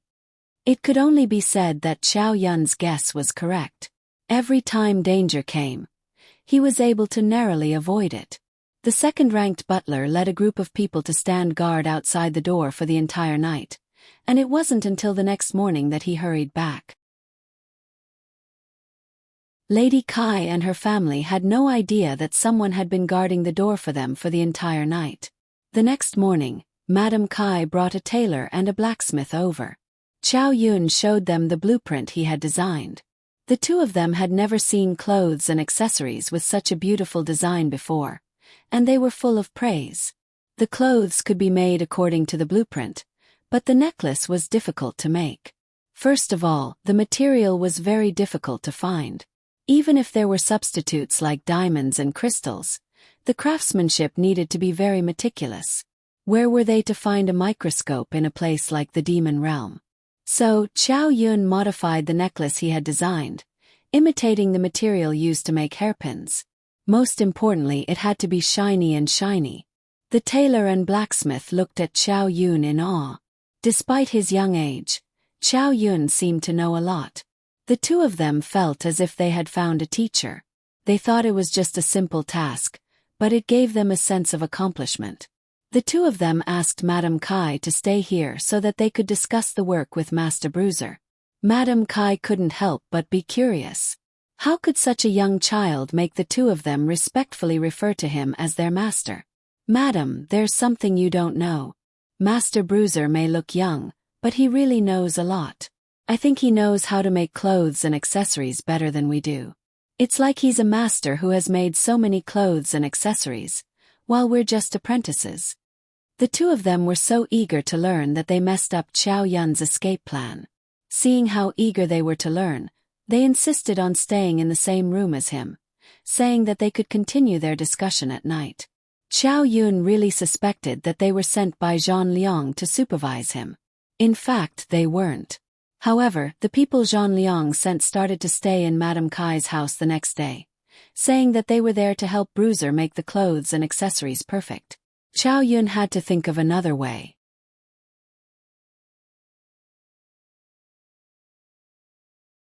Chapter 355.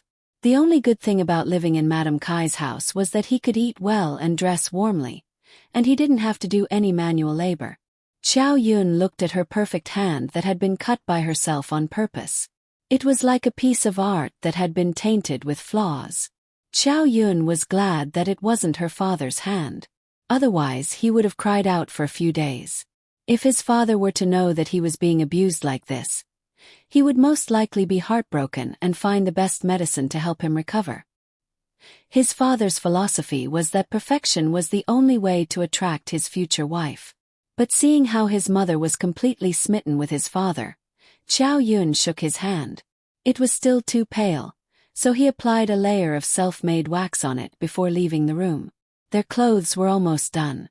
They had used the most expensive materials, such as shark yarn and coral, to make them look extremely sturdy. As they walked, they shimmered with vibrant colors, making them look like a celestial being. Chow Yun lamented that the first dress he had ever designed was going to be worn by a woman from the demon realm whom he had never met before. It was such a pity that his future wife wouldn't have a chance to wear it. Madame Kai stood in front of the full-length mirror and looked around. Was the elegant and radiant woman in the mirror really her? Her original plumpness was obviously covered a lot, and the open neckline made her neck look slender and fair. The material of the clothes felt comfortable and soft to the touch, but when she wore it, it looked very three-dimensional. Her waistline was raised a lot, but only a little below her chest, making her originally short and thick lower body a few inches longer. Aside from her round face, she looked like a completely different person. Madame Kai was overjoyed to see this, and she couldn't bear to take it off. Chow Yun went up to Lady Kai and said, "If you tie your hair up high on the top of your head, or wear a high bun, it will increase your height and make you look more beautiful." Madame Kai's heart was completely hooked by Chow Yun. "Help me do it." Chow Yun immediately waved his hand. "Madame Kai, I'm a clumsy person, and I've never done a woman's hair before. You should have your maid do it. I'll just give her some pointers." The maidservant looked at Chow Yun and thought to herself, "This child is quite good with words. He doesn't seem to want to steal the rice bowl." At this moment, she had a better impression of Chow Yun. Madame Kai looked at herself in the mirror after her hair was done up. She really was flawless. The necklace in front of her chest was the highlight. She was sure to amaze everyone at the birthday party. "Madame Kai, Tai Dan has already finished the clothes and accessories for you. Can we let him go now?" The supervisor beside Chow Yun immediately asked. "How can that be? It's going to be my birthday soon. He can't not be there that day." "Go back and tell Mr. Jean that I want this servant. Just let him give it to me." This was Chow Yun's goal. He hoped to break away from Zhang Liang's surveillance. Only then would he have a chance to escape. However, she didn't expect the supervisor to reject her outright. Bruiser is Mr. Jean's treasure. He has already been promoted to a first-class servant. Mr. Jean can't do without him. However, if Madame Kai really needs him, how about I take him away after your birthday? Madame Kai had no choice. She couldn't take him away by force. She could only say impatiently, all right, understand. I'll leave after my birthday."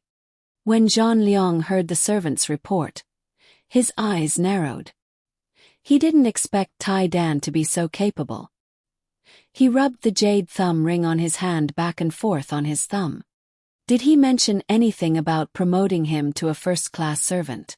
I did, but Xiao Yun didn't react, the servant replied respectfully. Oh.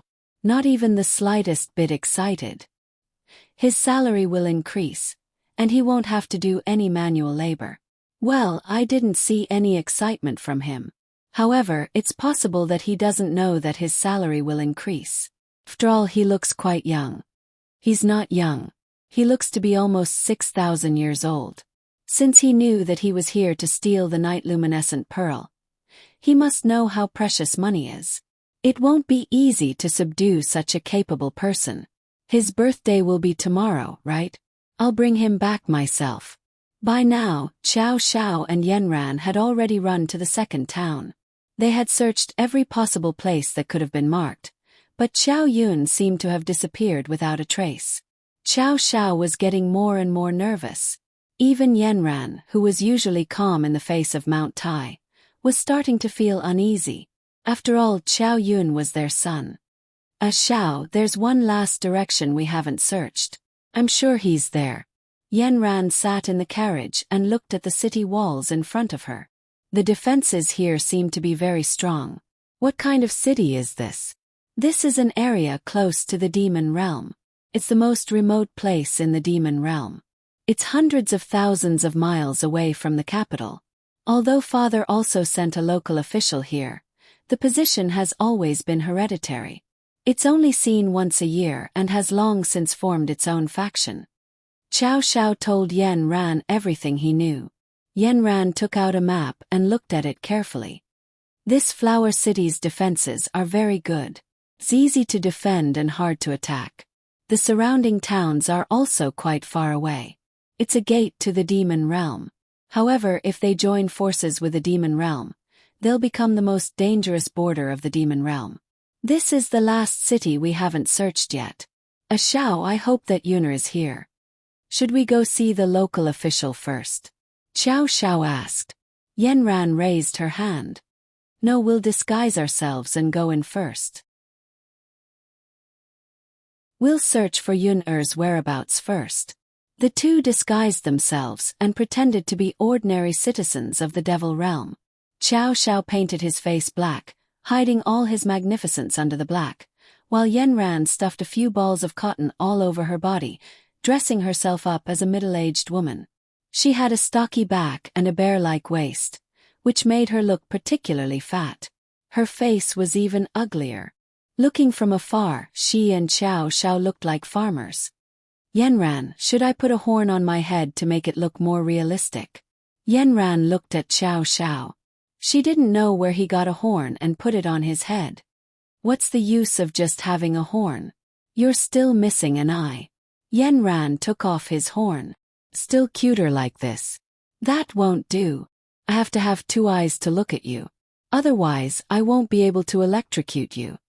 Xiao Xiao winked at Yanran. Yanran's worry was clearly written on her face. Although Xiao Xiao was also anxious, he couldn't bear to see Yanran's worried face. He always used some light words to calm Yanran's heart. Yanran hugged him back and put her fat body in Xiao Xiao's arms. Xiao, you're so nice. Xiao took the opportunity to hug her, but when he grabbed a handful of cotton, he pinched it. Ran, if you're really so fat, what method can I use to help you lose weight the fastest? What do you want to do? Don't you like that I'm so fat? Yanran glared at him. How can I not like it? I just think that if you're so fat, I can exercise with you every day to help you lose weight immediately. Flippant. Yanran was amused by Xiao Xiao. Alright, only you can still laugh. I don't even know how my son is doing. I'm really not a good mother. How can you blame yourself? Isn't it my fault? Who asked me to bring you to the demon realm? I didn't expect that you would rebel and my son would be kidnapped by human traffickers. I also didn't expect that it would be so chaotic when we came to celebrate the new year. Xiao Xiao pouted. Yanran quickly covered his mouth. How can this be your fault? Don't take everything on yourself. This is what we should bear. I'm now the crown princess of the demon realm, and my son is the crown prince of the demon realm. The responsibility of the demon realm is definitely on our shoulders. It's the same as me being a cultivator in the human world. Responsibility and mission can't be escaped. It's already destined in our blood. Yanran's words really touched Xiao Zhao's heart. He hugged Yanran tightly and moved her ugly face. Come, let me have a taste. Which little mouth is so sweet? Yanran quickly smiled and dodged. I'm not in the mood. Stop fooling around. Don't ruin my makeup. During this period of time, his heart was very heavy. He didn't even have the mood to exercise when he couldn't find his son. "Ai, my poor little fellow. Just where are you?" Today, Qiao Yun was welcoming the city lord's wife's birthday banquet. Early in the morning, he was dragged out of bed to help the city lord's wife change. Qiao Yun's current status was that of a professional stylist. From the clothes to the accessories to the hair, everything was done. As expected, he presented the city lord with a woman as beautiful as a flower. The most important thing was that he was able to show off the city lord's wife's status. This made the city lord extremely happy. He had invited countless guests for today's banquet. He finally had a chance to show off his wife's face in front of everyone. Qiao Yun was finally able to take advantage of the chaos to leave his mark in some corners of the courtyard. Although this was indoors and not as obvious as outside, Qiao Yun sighed. He had no way of leaving the courtyard. He could only hope that his intelligent parents would be able to find him. As expected, on the day of the banquet, Qiao Yun had already retired. He no longer needed to follow Madame Kai around. He and the other servants helped out in the manor. His main job was to help serve the dishes in the kitchen. Serving the dishes wasn't his job. He only needed to bring the dishes from the kitchen and hand them to the servants who served them. He busied himself from morning until noon. Only after the banquet was over did Qiao Yun truly finish his work. He was just about to return to his room to rest when a servant came to pass on a message. "Mr. Zhang wants you to wait for him. He will bring you back after the banquet." Qiao Yun was discouraged. It seemed that he would have to return today. The first thing he needed to do was to fill his stomach.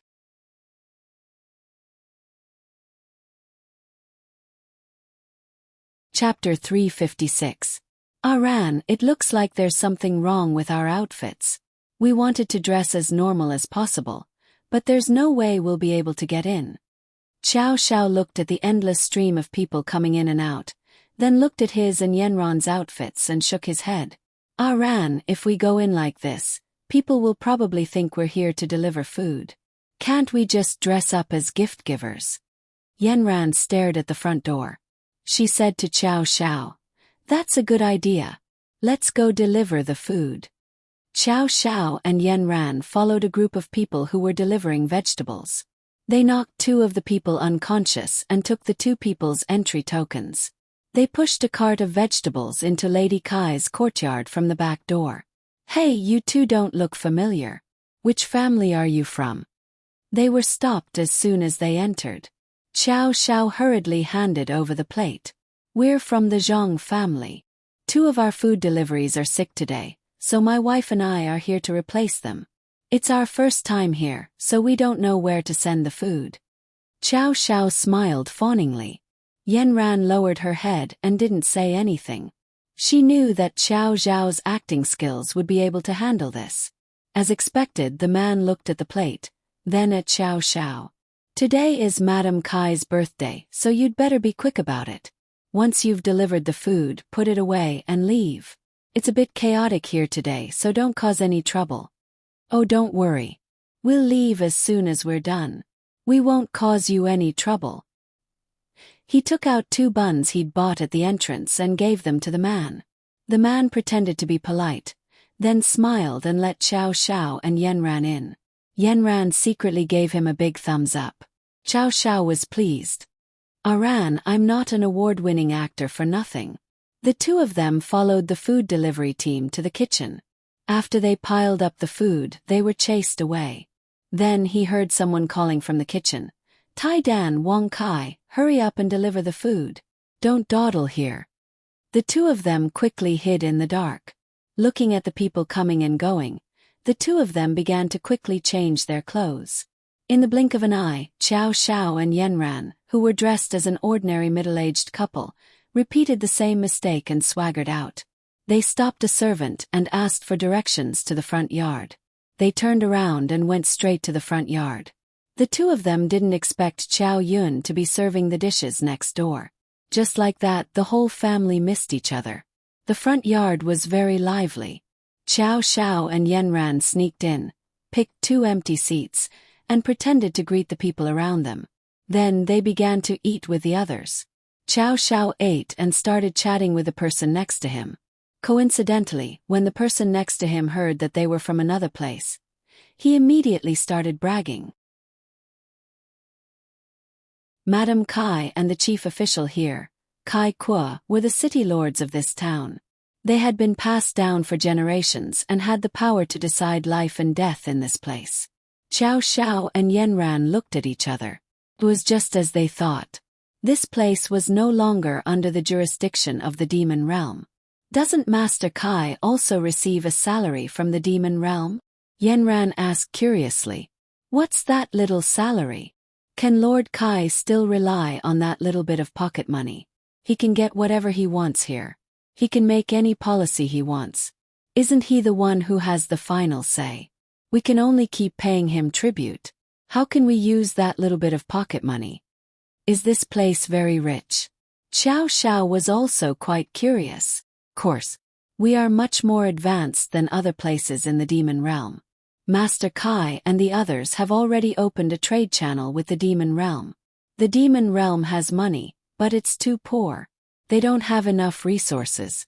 We just casually take out something here and they will be happy to worship us. What do you think is the most abundant in our city? Brothels, casinos, and restaurants. They are all packed at night. Don't think that they are all from the demon realm. Most of them are from the demon realm. Isn't there a natural barrier between the demon realm and the demon realm? Yanran was even more curious. That's the most powerful thing here. I only know that Master Kai and the others are powerful, but I don't know how they do it. Xiao Xiao and Yanran carefully observed some of the dishes and fruits on the table. They did indeed look more plentiful than other places, especially some of the utensils, which were comparable to glass cups in the human world. Not to mention, the courtyard was filled with the fragrance of the 4 seasons. The courtyard was decorated like a paradise. She's here, Madam Kai is here. Everyone stopped their discussion and stood up to welcome the arrival of the main character of the day. Xiao Xiao and Yanran also stood up and looked at the red carpet that stretched from the main seat to the entrance. Aran, don't you think this is like the red carpet ceremony of the Walk of Fame in the human world? Xiao Xiao whispered into Yanran's ear. Yanran's eyes narrowed. He really did imitate the red carpet ceremony of the stars. Melodious music began to play, and a middle-aged couple walked down the red carpet hand in hand. The middle-aged man was obviously from the demon realm. He was wearing a high-quality robe from the demon realm, and the beautiful woman beside him was very eye-catching. Her waist was extremely tight, and the V-shaped neckline made her neck look even more slender. Her slightly plump breasts were sticking out. They were originally too full, but now they were covered by a layer of gauze, showing off a very good slimming effect. Her waist was a little lower than her breasts, and the long dress began to spread outwards, all the way to her feet. The dress didn't drag on the ground, and half of her red toes could be vaguely seen as she walked. Her hair was all tied up high, and the woman walking on the red carpet looked very elegant. The most eye-catching thing was the key necklace hanging on her chest. Although it wasn't made of the same material as diamonds or crystals in the human world, it was still very well made. The glass-like luster of the necklace shone like a rainbow under the sunlight. Xiao Xiao and Yanran looked at each other, and Xiao Xiao whispered to Yanran, "That's the necklace I gave you for your first wedding anniversary. The shape is so similar. I designed it myself." Yanran's hands were trembling and she said, "Ah Xiao, there's only one possibility. This necklace was designed by Chow Yun. Then the two people on the red carpet walked to the main seat and sat down. Thunderous applause rang out, and the surrounding exclamations didn't stop. Madame Kai was enjoying herself, and Master Kai was also very proud. Next was Master Kai's speech to celebrate Madame Kai's birthday. Thank you very much, everyone from Flower City, for coming to celebrate my wife's birthday. Ever since we opened the secret passage to the Demon Realm, the Demon Realm has brought us countless profits. Our lives are getting better and better, so I hope that everyone can treat the people of the Demon Realm better. Today, I have invited the second prince of the Demon Realm to attend this birthday banquet. Let us all raise a toast and wish that our friendship with the Demon Realm will last forever. The other person sitting in the main seat was the second prince of the Demon Realm. His face was fierce, and his eyes were malicious. He looked like a beast that would pounce on its prey at any moment. When he smiled, he looked like a falcon full of death. Yet, Master Kai didn't seem to mind at all, and even called him brother. The atmosphere was very warm. Xiao Xiao was trembling all over, and Yanran held him down with all her might. Finally, after Master Kai's speech, the atmosphere returned to normal. The two couldn't sit any longer and found an excuse to leave. When the two walked to a secluded place, Xiao Xiao couldn't hold it in anymore. He roared angrily, "Yanran, don't stop me, I'm going to kill that Kai Kua. He actually colluded with the Demon Realm. You should know that the Demon Realm is our biggest enemy. Tens of thousands of years ago, the Demon Realm and the Demon Realm were at odds. We beat them all the way back to their homeland, and that's why they didn't dare to rebel. Back then, in order to fight them, many of our people were injured. They're the ones who are truly evil, cruel, and difficult to control. Who would have thought?" Xiao Xiao was trembling with anger. Who would have thought that they've already entered Flower City at the border of the Demon Realm? They're unscrupulously calling the City Lord brothers, and their friendship goes back to ancient times. When the time comes, they won't even know how they died. Yanran was much calmer than Xiao Xiao. Xiao, you have to think on the bright side. Fortunately, we came here and found out about the situation here. It seems like the rebellion before wasn't that simple. I'm guessing that Imperial Uncle was used as a tool by them, and the real mastermind behind the scenes is the Demon Realm. Think about it. Imperial Father once said that Imperial Mother was poisoned at the border between the Demon Realm and the Demon Realm. That means that this poison is related to the Demon Realm. As for that state teacher and that very suspicious Zhang Liang, I have a feeling that they're inextricably linked to the Demon Realm. Xiao Xiao still wanted to say something, but Yanran stopped him. There's one more thing. Xiao Yun is definitely here. That necklace and clothes were probably designed by him. Let's find the symbol and save him first.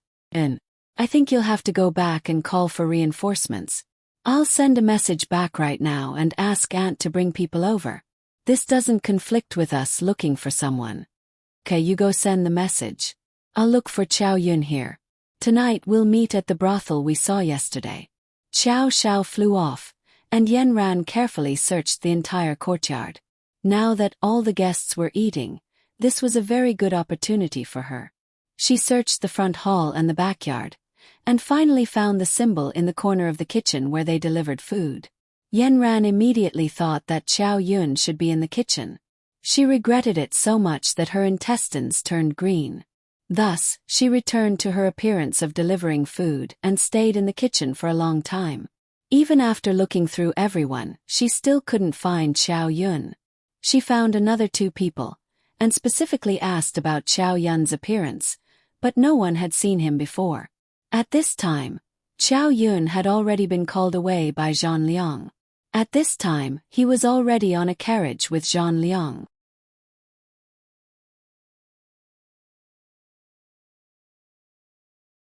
Chapter 357. Mr. Zhang, where are you taking me?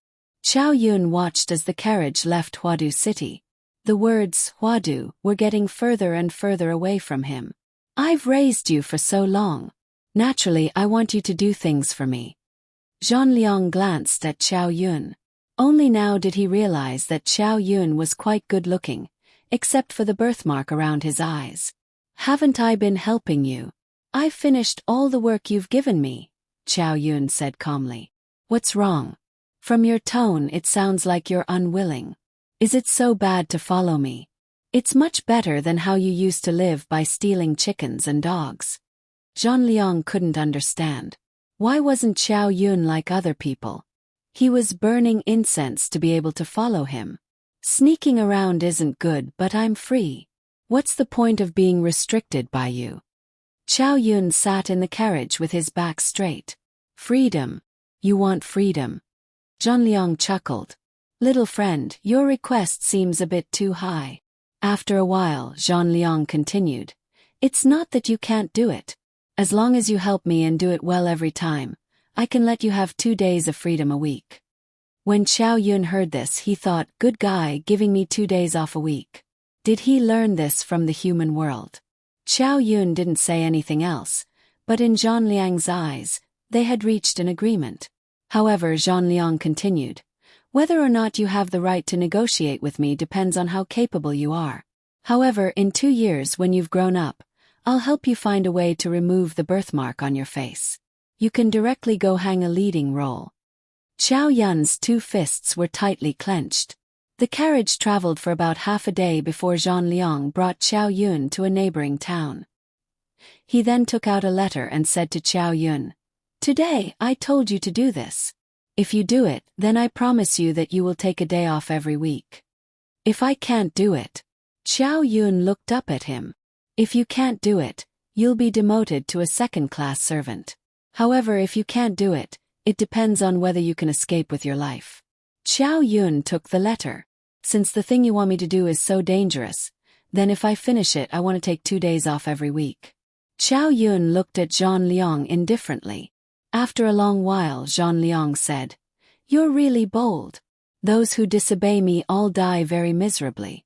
But looking at your appearance, you seem to have a card up your sleeve. Zhang Liang smiled sinisterly. If you really succeed, I'll promise you.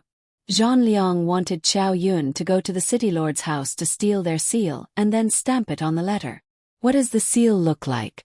Zhang Liang took out a notice. It was obviously torn from the wall. There was a big seal on it. Although it wasn't clear, one could vaguely tell what words were engraved on it. Is there nothing clear? Could there be something similar? Qiao Yun frowned. Not at the moment. There won't be anything similar. There's only one, and it's unique. As long as you find it and stamp it, your mission is complete. As for how you complete it, I don't care. I'll wait for you here. If you don't come out by tomorrow morning, then I'll probably catch you. I'll be your backup. If you want to live, stamp it and come out with a letter. There's only one exit here. Don't think about coming out from other places. Qiao Yun looked at the city lord's mansion in front of him. It was heavily guarded. There were nearly 20 soldiers lined up on both sides of the gate. Each of them was wearing armor and had long swords at their waists. They had imposing appearances and looked like people who had fought on the battlefield. He assessed his current situation. If he didn't help Zhang Liang, he would probably die faster. However, if he helped him, he would be helping the tyrant. This wasn't a good opportunity to escape. Around his carriage, Qiao Yun had already seen countless people hiding in the dark. Seemed like he really had to be a thief today. Zhang Liang gave him a map and told him to carry it with him. Qiao Yun got off the carriage and assessed the height of the wall. It was 3 times as tall as him. Did he have to find a ladder? He looked back at the carriage. Zhang Liang's figure was faintly discernible. There was no sign that he would help. He could only go around to the side where there was no one. He saw a large tree with lush leaves. He shook it lightly, but there was no response. The tree was still quite far from the top of the wall. Even if he wanted to climb up, he still needed a rope to swing over. Thus Qiao Yun used the same trick again. He wrapped the vines together and made a rope. He hooked it onto the sharp corner of the wall. He pulled hard and found that it was quite sturdy. Thus, he didn't look back at Zhang Liang and used his hands and feet to climb up the tree. He climbed a little higher and looked into the wall. He saw a few houses were brightly lit. However, the bottom of the wall happened to be in the blind spot of the lights and was blocked. Chow Yun didn't hesitate and tied the end of the rope to the tree. Then he slowly climbed from the tree to the wall. Zhang Liang could see clearly from the carriage. This iron egg was smart enough, but he didn't have enough devil chi. He couldn't even climb over such a small wall. It seemed like his ability was only a. He didn't know if he could succeed tonight. Moreover, his rope was tied very tightly to the tree. Zhang Liang shook his head and watched how he would fall. He saw Chow Yun finally reach the wall. He pulled the rope tied to the tree and untied it. Only then did Zhang Liang realize that Chow Yun had tied a slipknot. Just like that, Chow Yun threw the rope over and successfully reached the wall. At this moment, Zhang Liang waved his hand, and two figures flew into the wall and followed him. Chow Yun entered the wall. He wasn't in a hurry to go in. He went directly to the most remote servant room and eavesdropped on their conversation. Sure enough, there were a few people talking about something. Chow Yun listened for a while and roughly knew what was happening in the city lord's mansion. There were guests coming tonight, so the mansion was holding a banquet. Chow Yun climbed up a taller tree and looked into the mansion. He saw a brightly lit place with people going in and out. That should be where the banquet was. The other courtyard was the largest in the mansion. It was surrounded by a circle of green plants. The lights were dim and there were clearly fewer people, but there were still a few servants guarding the door. The map wasn't very clear, but according to Chow Yun's analysis, that was his destination, the study room. Chow Yun carefully observed the surroundings of the study. There was a circle of fog surrounding the study. Chow Yun guessed that it was either a formation or a mechanism. It seemed like the city lord of this place was very strict with places like the study. Chow Yun had a plan in his heart. He might not be able to enter the study room. The key now was how to avoid these servants and smoothly get the things he wanted. Chow Yun circled around the study room. There were two windows in the room that were tightly shut. Chow Yun directly went to one of the windows. With a surge of spirit power in his hand, the window bolt directly opened. Chow Yun gently pushed and the window opened a crack. Chow Yun didn't go in. Instead, he carefully looked outside the window. The layout of the entire study room was very simple. There was a desk, a chair, and a row of bookshelves. The place with most of the bookshelves was the various compartments of the bookshelves. Chow Yun directly pulled out every compartment to look for the seal. When he found the 10th box, he found a hidden box with a mechanism on it. This made Chow Yun curious. He unlocked the mechanism and opened the hidden box. He found a flat object inside. He took the opportunity to suck it over. It was just an ordinary token, but there was a word soldier engraved on it. It seemed to be a commander's seal. Chow Yun casually put the commander's seal into his bosom and continued to search. Finally, he found the seal in a hidden box at the bottom of the desk. He looked at the seal in his hand. The circle of words was clear and powerful. He took out the letter. As he stamped it, he quickly skimmed through the contents of the letter. After reading it, Chow Yun's hand suddenly paused. He was somewhat unable to continue stamping the letter. The contents of the letter set off monstrous waves in his heart.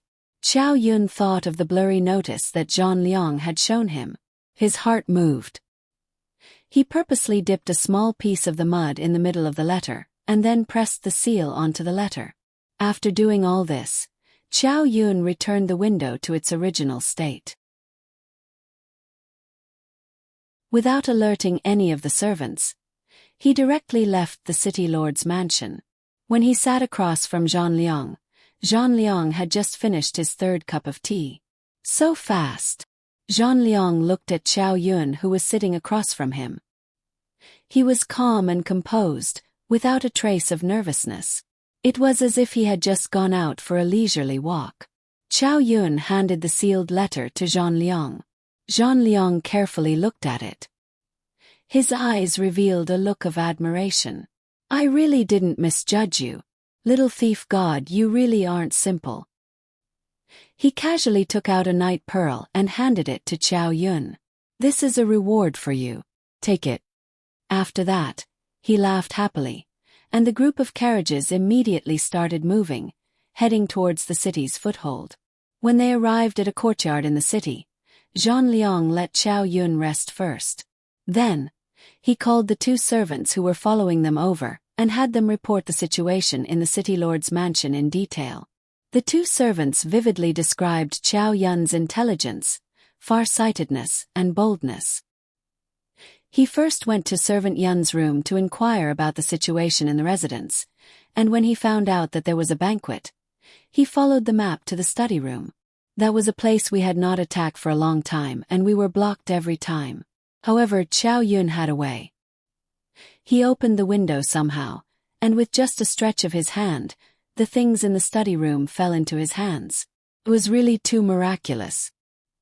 He searched through them one by one, and in just a short while, the study room was turned upside down. However, he was very careful, and he put all the things that had been moved back to their original positions. It was impossible to tell that they had been moved. Finally, he found the seal, and after stamping the letter, he came out. There was no disloyalty, and his movements were clean and neat. He was cut out to be a godly thief. He is a master thief. Zhang Liang listened as his gaze fell on the distance. It seemed that he had really found a treasure.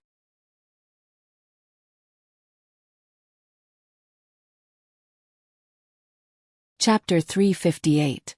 Yanran finally found out that Lady Kai's dress and necklace were designed by a servant called Tai Dan. And this Tai Dan was Zhang Liang's servant. She finally found the source. It was Zhang Liang who took her son away. Yanran sneaked into Zhang Liang's house and searched everywhere, but she couldn't find any trace of Chow Yun. Only later did she find out that Zhang Liang brought Chow Yun out of the city. When she passed by the city gates, she saw the mark left by Chow Yun. She followed them all the way and found that Zhang Liang brought Chow Yun to a city she had been to before. And the final mark pointed to the city lord's mansion. At this point the mark was broken. Yanran was now able to connect all of Zhang Liang's actions. This Zhang Liang was obviously in cahoots with Imperial Uncle. After directly silencing Imperial Uncle, he shouldn't have left the matter at that. He should have quickly returned to his own lair and was secretly plotting a second rebellion. And the one who was directly colluding with him was the second prince of the demon realm. So if he wanted to do a second rebellion, what would he do? If Yanran was alone, she would retreat to her own territory and slowly expand her forces. Then, she would think of a way to mobilize more troops and take the route of saving the country. So what Zhang Liang wanted to do now was to take over the surrounding cities. A thought flashed through Yanran's mind. That was why she had brought Chow Yun to the city lord's mansion. As for why he brought Chow Yun along, Yanran couldn't figure it out. Could it be that he guessed Chow Yun's identity? But that wasn't very likely. If he guessed Chow Yun's identity, he would definitely lock him up and try to make a big fuss about it. Yanran's brain was good. After thinking for a while, she understood the logic behind it. As for Chow Yun's appearance, she temporarily put it aside. After some thought, she knew that Chow Yun's next destination would be another city lord's mansion. She sent a message to Chow Shao and headed to another city lord's mansion. As Yanran had guessed correctly, Chow Yun's treatment at Zhang Liang's place had obviously improved. After his application, he could have his own carriage and didn't have to face Zhang Liang anymore. Zhang Liang smiled as he watched him get off the carriage and sit in the back. He felt more and more that this young fellow had his own opinions, was smart enough, and knew how to negotiate. He knew how to fight for his greatest benefits in a timely manner. Chow Yun didn't know where Zhang Liang was taking him to, but the direction he judged was the opposite of Flower City. Yellow sand danced in the air, and there were very few green plants in this area. Their caravan was disguised as a merchant caravan, and after transporting some goods, they walked for about a day and a night before arriving in front of another lonely city gate. Chow Yun raised his head to look, and sure enough, This place was aptly named Sand City. The moment Xiao Yun got off the carriage, he immediately found a headscarf and covered his head. The sandstorm was very strong, and the yellow sand filled the sky, forming a whirlpool in the air. Small grains of sand drilled into the mouth, nose and eyes, making Xiao Yun unable to open his eyes. The soldiers guarding the city gate were all fully armed. Their entire head was under the helmet, and there was a glass cover in front of their faces to prevent them from being eroded by the sandstorm. After the inspection, the caravan was allowed to pass, and Xiao Yun took the opportunity to make a mark at the corner of the wall. After they got on the carriage and headed into the city, the sandstorm seemed to be isolated outside. The entire city seemed to have a huge cover, and the inside and outside of the city were two different worlds. The streets were bustling with activity, and the bustling crowd flowed endlessly through the streets. There were many shops on both sides of the road, and some of the goods they sold were already outside the shops. Several restaurants had long queues in front of their doors, and in order to not let the customers feel bored, the shop owners directly set up a few mahjong tables at the door, or a place to shake dice. There was also an unlimited supply of snacks and tea. In Xiao Yun's eyes, this was just like queuing in the human world. Sure enough, after a while, he heard a shop assistant calling out, "Big table number 560, please come in." Zhang Liang and the others didn't go to these restaurants to join in the fun. Instead, they went directly to an inn. After the group of people settled down, Zhang Liang called Xiao Yun into the room and gave him the next task. This time you have to steal an account book. The account book is in the city lord's mansion's study room. What's in it for me to steal it? Xiao Yun looked at Zhang Liang indifferently, his misty peach blossom eyes staring straight at him. Zhang Liang's heart skipped a beat when he saw this. He realized that the birthmark on Xiao Yun's face had faded a little, and a face that could topple countries was faintly discernible. The corner of Zhang Liang's mouth curled up. "If you succeed this time, then I won't send you to the brothel to hang a number 1 sign." After saying that, Zhang Liang reached out a large hand and pinched Xiao Yun's chin. Xiao Yun turned his face to the side to avoid it, but the alarm in his heart rang loudly. It seemed that there was something wrong with his face. The wax on his face gradually faded. "Oh." Xiao Yun quickly stood up and left Zhang Liang's room in a slight hurry. Zhang Liang looked at Xiao Yun's fleeing appearance from behind and narrowed his eyes. It seemed that he had finally caught the little guy's weak spot. He rubbed his 2 fingers together. It felt really good to the touch, but this face was getting more and more familiar to him, as if he had seen it somewhere before. Xiao Yun didn't get the map of the city lord's mansion this time. He could only rely on himself to figure out how to steal the account book. This city lord's mansion was different from the last one. It was obviously bigger and there were more courtyards inside. Zhang Liang told him that he would send 2 people to help him. Although it was said to help, Xiao Yun actually knew that they were going to monitor him. He knew that he couldn't escape at all, and he didn't think of running. It was impossible to climb over the wall this time. He could only think of a way to sneak in first. Just as dawn broke, 2 people pushed a cart full of vegetables and goods and knocked on the back door of the city lord's mansion. The 2 of them said something, and after stuffing a small bag of magic coins to the guard, the 2 of them pushed the goods and smoothly entered. After passing through an open space, there was no one around. A person came out from the pile of goods. He removed the vegetables on top of his head, tidied up his clothes, and gave the other 2 a look. "Let's go." They directly found the housekeeper here.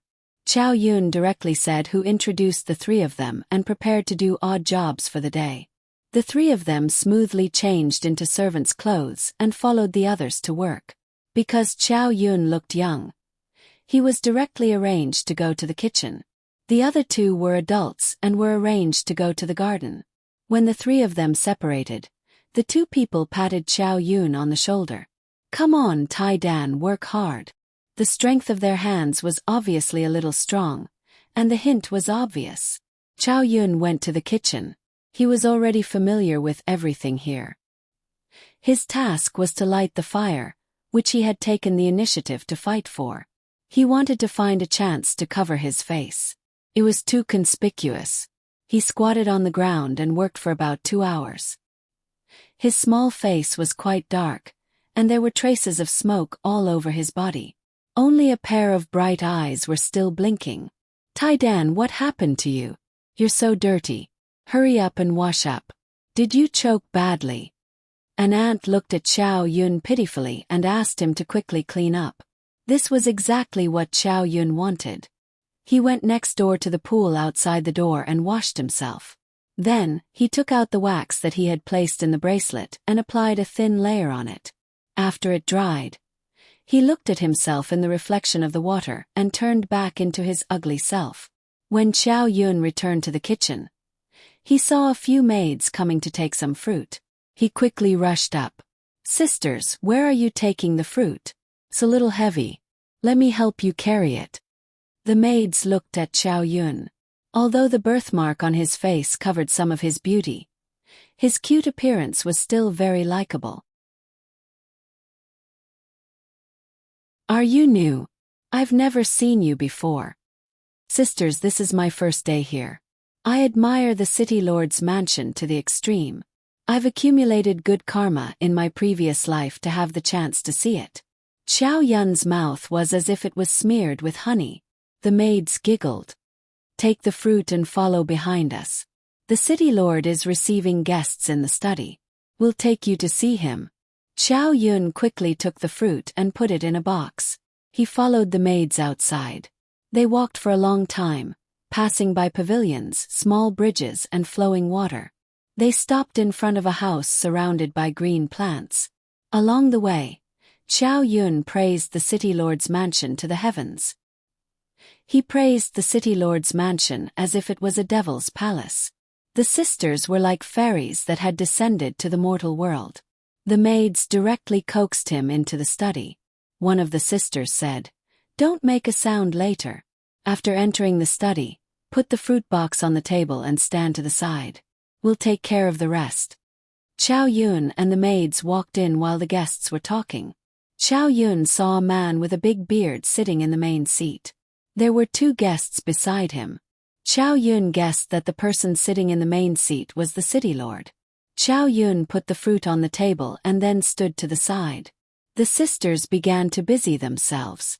Xiao Yun's big eyes began to look around. This was a guest room. There were 2 rows of bookshelves on both sides. The books on the shelves were for decoration. There was also an inner room. Xiao Yun guessed that the account book was hidden there. He had asked Zhang Liang before why the account book wasn't in the accounting room. Zhang Liang looked at him for a long time. "Little guy, you're still too young. How could you put the account book I want in the accounting room?" After figuring out the place he was looking for, Xiao Yun silently retreated. This was his goal for the night. Xiao Yun then returned to the kitchen and worked seriously. When the day's work was over, he dusted his clothes, paid his wages and walked out. He walked a few steps outside and came to the rockery he had chosen. He bent down and went in, waiting for the sky to turn dark.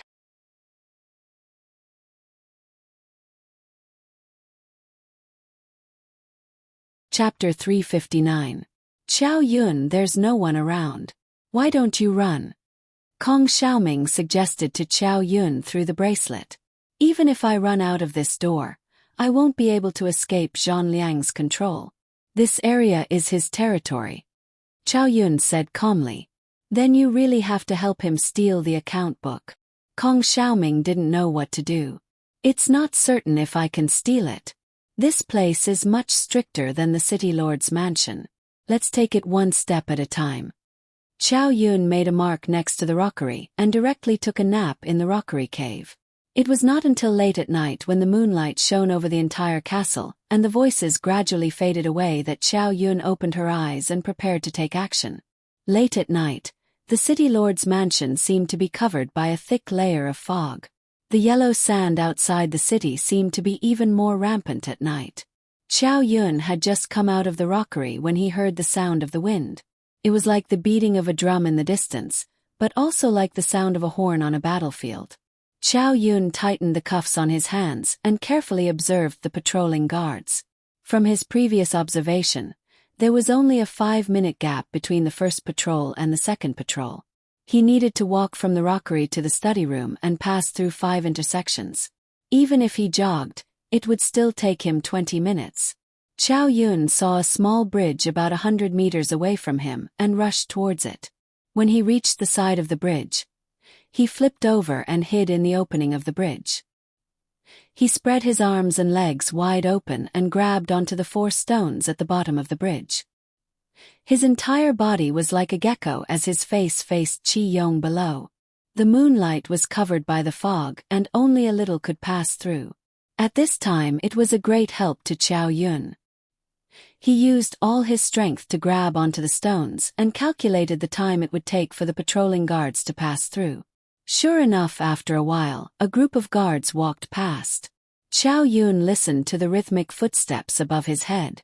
Every vibration made his hands tremble. After such a long time, his fingers were about to turn stiff. His 10 fingers were already white and his forearms were trembling. Chow Yun almost couldn't hold on anymore. If he walked any slower, Chow Yun would fall into the pond. Chow Yun clenched his teeth and held on for a moment. When the last footstep left the bridge, he would be able to jump up. "Wait, you guys go first." Suddenly, the servant who was walking at the back stopped and walked to the edge of the bridge. He unzipped his pants and peed into the pond. Chow Yun's right hand slipped and almost fell into the pond. At this critical moment, Chow Yun's small waist twisted along with his slipping arm, and the inertia sent him to the other side of the bridge. His legs kicked off and his loosened hand grabbed upwards, reaching the edge of the bridge, while his other hand grabbed onto the edge of the bridge like a tiger claw. At this moment, Chow Yun's back was drenched in sweat. After a while, the sound of urinating stopped and the footsteps of the servant walked away. Chow Yun flipped back onto the bridge. His hands were trembling non-stop and it took him a while to calm down. There were 4 more intersections. Deducting the time that the servant took to pee, he only had 3 minutes left. Chow Yun looked at another rockery in the distance and assessed his spiritual energy. He directly flew over there. Just as he hid himself, he heard footsteps behind him. Chow Yun looked at the foot he hadn't retracted in time. He grabbed a stone in his hand and flicked it to the right. "Who's there?" When the servants heard the sound, they quickly ran in the direction of the sound. Chow Yun took advantage of this gap and went in the opposite direction to the next intersection without thinking. Because he ran in advance, the patrolling servants hadn't arrived by the time he hid in the bushes. Chow Yun rested for a while and circulated the spiritual energy in his body. Kong Ming and Kong Xiaoming didn't dare to disturb him. The situation just now was too thrilling, and it scared them to the point of peeing. Just like this, Chow Yun, with his intelligence, finally arrived outside the study. The study was still the same as during the day, but at this time, the entire study was filled with people. Not only the windows and doors, but even the walls were filled with people. It wasn't an exaggeration to say that there were 3 layers of people surrounding the study. According to Kong Xiaoming, not even a fly could fly through. Chow Yun was worried. He looked at these servants and saw that they didn't have any intention of changing shifts. He waited for a while and found that the change of shifts was seamless. There was no place to insert himself. He looked up at the sky. Although the sky was gloomy, it didn't seem like it would rain at all. He looked around again. The 2 people who were supposed to help were nowhere to be seen. At the crucial moment, no one could be counted on. Chow Yun sighed in his heart. If the mission failed, he probably didn't have any value. Zhang Liang's cold heart would probably really sell him to a brothel. Before he was saved, Chow Yun was like a pawn in the hands of a human trafficker. If he was slightly disobedient, he might be sentenced to death. Chow Yun thought for a while. He looked at the densely packed servants in front of him. It seemed that he could only use an extreme method.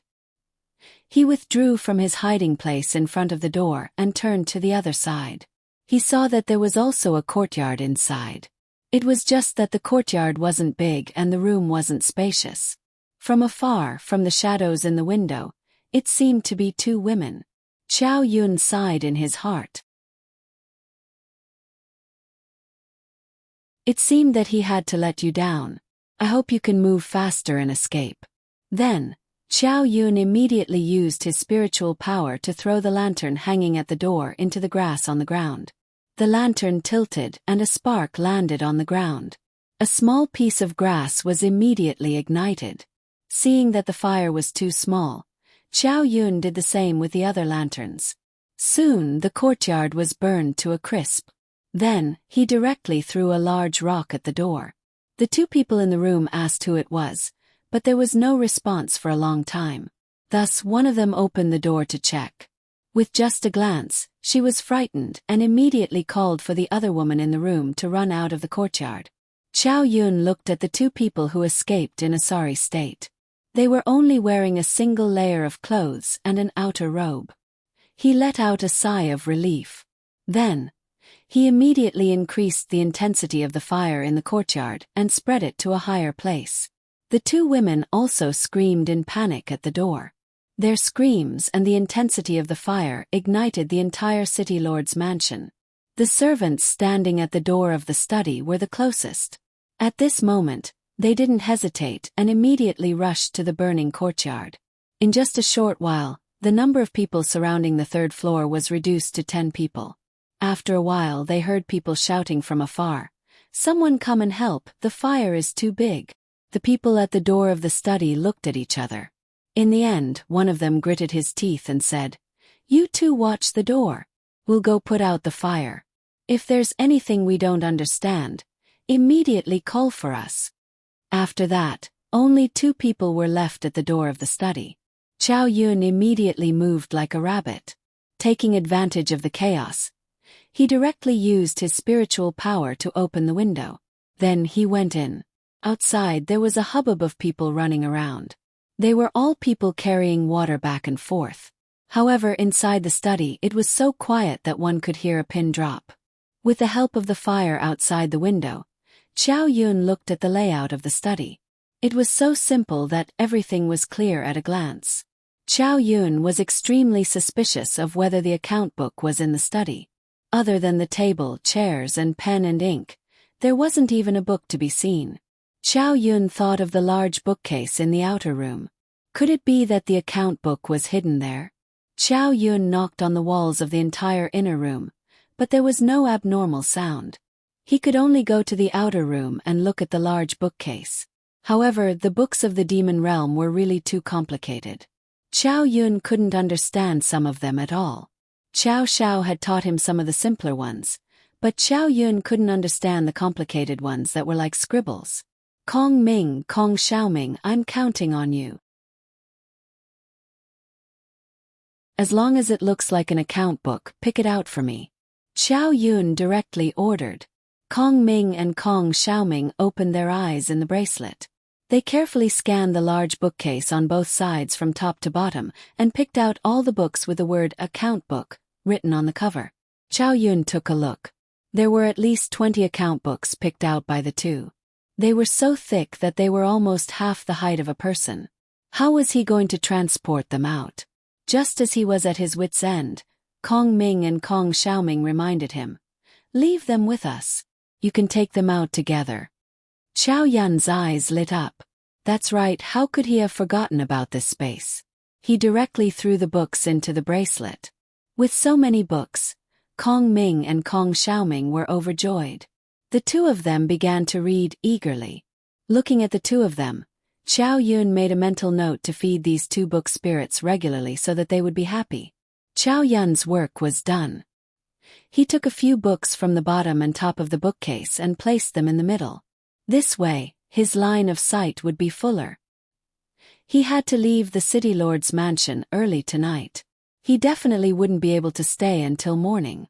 Once the sun rose, the abnormality in the study would definitely be discovered. He looked at the blazing fire outside and climbed out of the window under everyone's eyes.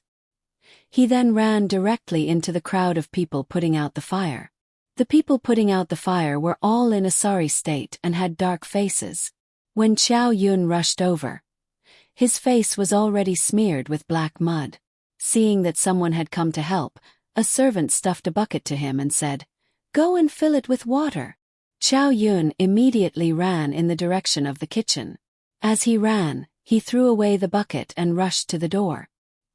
He shouted to the servant guarding the door, "There's a fire inside. Go and put it out." After he shouted, he ran back. When the servant at the door heard him, he pulled him back and asked, "How big is the fire?" Chow Yun replied exaggeratedly, "It's already in the sky. Many houses are burning. I heard that many people have died." The servant at the door was shocked. His desire to watch the show overcame his desire to guard the door and said, "Help me watch for a while. I'll go and take a look. I'll be right back." After saying that, he didn't wait for Chow Yun's reply and ran away. Chow Yun opened the door a crack and sneaked back into the inn. He went straight to his room and took out the account books from the bracelet. He put them on the table and lay on the bed, too tired to get up.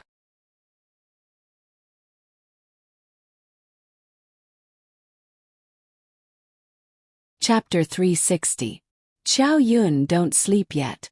Those account books can't be taken out just like that. We looked at them for a while just now.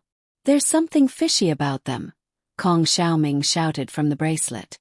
Chow Yun had already heard footsteps outside the door. He guessed that it must be the human trafficker, Zhang Liang. He quickly threw the account books into the bracelet. After a while, a few of them were thrown out. There were 2 left behind by Kong Ming and company. "Tai Dan, you're back." Zhang Liang pushed open the door and looked at Chow Yun, who looked like a beggar. His smile was as amiable as if he had seen a money tree. "Come, eat first." With that said, he clapped his hands and someone immediately came forward to deliver food. Chow Yun didn't stand on ceremony and swept the food on the table clean. Zhang Liang watched him eat as he casually flipped through the account books on the table. When he was done flipping through them, he said to Chow Yun, "There's no time for you to wash them. I reckon they'll catch up soon. Let's go." The convoy was the first to leave the city gates at dawn. Not long after they left, they heard a voice from afar. It was urgent and hysterical. "Close the city gates, close the city gates. Search the entire city." At the last moment before the city gates were closed, a beautiful figure rushed in just as the gates were about to close. Chow Yun's eyes glanced over and he immediately stood up from the carriage. His eyes instantly turned red, but he didn't manage to call out his mother as he was drowned in the yellow sand. Chow Yun sat in a daze as he watched Yen Ran disappear into the city. However, after a while, his eyes lit up again. His mother was already very close to him. The worry of being kidnapped for many days was like landing. His heart was at ease. He just had to hold on a little longer and he could go home. "What's wrong? More. Why are you in a bad mood?" Zhang Liang picked up some food with his chopsticks and placed it in Chow Yun's bowl. Chow Yun glanced at the food in his bowl indifferently and silently ate it. "Your account books are very useful, and you're the only one who came back. My other 2 subordinates were said to have been captured. In the end, they could only bite their tongues to commit suicide. Tell me, how did you not get caught?" Zhang Liang smiled at Chow Yun as if the death of 2 people under him was as normal as drinking water. Chow Yun said slowly, "I just set a fire, then sent people away and stole the account books." Zhang Liang heard him speak casually. How did his 2 subordinates die? He didn't say anything else. Before he left, he said to Chow Yun, "Get ready. Come with me to discuss business later." Zhang Liang brought Chow Yun to the middle of the yellow sand. In the yellow sand that filled the sky, their convoy moved at a moderate pace.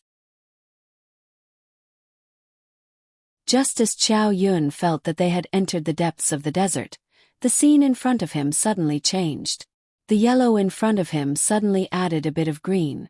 It was originally specks of stars, but they gradually connected together. In the end, a small oasis appeared. The people here looked more like the unpurified people of the demon world. They walked and walked. He didn't understand why Zhang Liang came here. It wasn't until the two of them sat in a tent that Qiao Yun realized that Zhang Liang didn't ask him to leave. Then, Qiao Yun stood behind Zhang Liang and listened to him talk business with the other party's leader. It turned out that there was a special kind of plant in this oasis. It was because in the entire demon world, only people who lived in this oasis could raise it. In other words, the plant was very picky. Only here could it grow and live. Qiao Yun learned from Zhang Liang that this plant was a very precious medicinal ingredient. If it was added into a pill, it could be refined into a medicine that could bring the dead back to life. Zhang Liang came here to buy this plant. Qiao Yun accompanied Zhang Liang and the tribe's leader to the center of the oasis. When he got closer, Qiao Yun realized that it was an extremely rare red flower. It bloomed beautifully. Qiao Yun was about to lower his head and touch the petals when Kong Ming and Kong Xiaoming immediately stopped him. The more beautiful something is, the more poisonous it is. This is very similar to the poppy in the human world. Qiao Yun quickly retracted his hand. He looked at the large red flower. It bloomed beautifully. It was so red that it dripped with blood. It spread out like a red carpet on the ground. The only water source was irrigated from its roots. In a short while it was sucked full. The originally withered leaves were now smiling again. Zhang Liang and the tribe's leader looked at the large field of red flowers and smiled with incomparable satisfaction. This year's growth is especially good. You came at the right time. In another month it will be fully mature. How much can you make with so many? Zhang Liang asked. Just a little is enough. I was afraid that I wouldn't be able to supply it. The tribe's leader smiled so widely that his mouth reached his ears. Zhang Liang was very satisfied. He looked at Qiao Yun behind him and frowned. He looked completely confused. Taidan, you will slowly understand these things. If you are willing, I will teach you slowly. Remember, as long as you follow me, you won't have to worry for the rest of your life. Qiao Yun frowned and pretended that he didn't understand. This was the effect that Zhang Liang wanted. Zhang Liang casually handed him a small night pearl. Don't you like this kind of thing? Take it and play with it. Yan Ran rushed through the city gate at the last moment. The wind and sand had blinded her eyes. She only saw a group of carriages slowly moving into the desert. She turned her head to take a look, but the city gate blocked her line of sight. Who are you? Tell me your name. A general guarding the city was leading his men to seal the city. He was shocked by the woman who suddenly rushed in. Yan Ran took out her waist token and showed it to the general. The general was shocked. So it was someone from the demon palace. Bring me to see your city lord. Yan Ran ordered. When the city lord heard that it was the crown prince's wife, he hurriedly knelt down and bowed. The city lord here was surnamed Sand, and the city was called Sand Capital City. Sand Lord introduced the basic situation of Sand Capital City to Yan Ran. So this is a desert. When the demon lord came here, he helped them to add a cover over the sky. That's why the people of Sand Capital City can live and work in peace and avoid the extreme weather of the desert. Therefore, Sand Lord was very grateful to the demon lord. Yan Ran looked at Sand Lord's clear eyes and knew that what he said was true. Previously, she and Qiao Xiao came here to look for Qiao Xiao. Qiao Xiao had introduced the history of this place to her. The two talked about the recent situation of the demon realm. Gradually, Yan Ran didn't hide anything. She told Sand Lord about Imperial Uncle's rebellion, Zhang Liang's escape and the Crown Prince's disappearance. Sand City Lord was drenched in cold sweat. I know about this Zhang Liang. He is the second city lord in Flower Capital City. He is in the dark, but his business is very big. We have many merchants who do business with him here. But Crown Prince's wife, do you mean that the little Crown Prince was captured by Zhang Liang? Yan Ran nodded. The little Crown Prince went missing in the Demon Palace. At that time, Zhang Liang was the most suspicious. We tracked him all the way here and saw the mark the little crown prince left at your city gate. That's why I came in. Sand Lord slapped his thigh. Crown Prince's wife, don't worry. We are searching the entire city right now. Send a portrait of the little crown prince to me. I will have them search the entire city. As long as it is in my sand capital city, there is no one that I cannot find. Yenran thought this was good. She might be careless with her strength alone. If there were more people, there would be more clues. However, Yenran asked curiously, Sand Lord, why are you searching the entire city? Crown Prince's wife, I won't hide it from you. I am very ashamed. I originally thought that my city Lord Fu was impregnable. I didn't think that a thief would set a fire and steal all the account books in my study. Yenran was immediately alert when she heard this. Who would steal your account books? Is there something special in the account books? I don't know who would steal the account books, but some of my account books recorded large transactions in the city, and some transactions with the neighboring cities. Originally, I had just casually placed them on a shelf and didn't pay much attention to them. But when I discovered that they were missing yesterday, I realized that these account books were very important to someone. Crown Prince's wife, forgive me for being slow-witted, but I really don't understand why they would want these account books. Yenran was silent. After a while she asked, Are there any from Flower Capital City? Yes, there are from the neighboring cities. Flower Capital City has a larger number because for some reason they have more good things. So we often go there to order some new things. However, Crown Prince's wife, I have heard rumors that their city is very close to the Yao realm. Seems that many of their things are from the Yao realm. Crown Prince's wife, look, there is a box of sugar pills here. These are the ones that have been very popular on the market recently. They were also ordered from Flower Capital City. Please have a taste. Yenran looked at the sugar pills that City Lord took out from the box. They were sparkling and translucent like glass pearls. They were very pleasing to the eye. Yenran took one and pinched it in her hand. It was very chewy, like a QQ candy in the human world. City Lord Sand looked at her eagerly. It was as if he was presenting a treasure. He hoped that Yenran would taste something new with him. Yenran put the candy in her mouth. It was different from normal candy. It was sweeter and more greasy. After Yenran ate it, she felt that it was no different from normal candy. She said to City Lord Sand, It's not bad, it's quite delicious. Seeing that Yenran was satisfied, City Lord Sand was very proud. Crown Prince's wife, you don't know.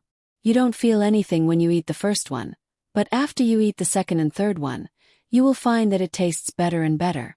You see, everyone in our family has candy in their hands. Yenran's heart skipped a beat when she heard this. City Lord Sand, are you saying that the more you eat this, the more you want to eat it? What will happen if you don't eat it? Yes, it will make me want to eat it more and more. If I don't eat it, I will feel like something is missing. Yenran was shocked. City Lord Sand, there is clearly a problem with this candy.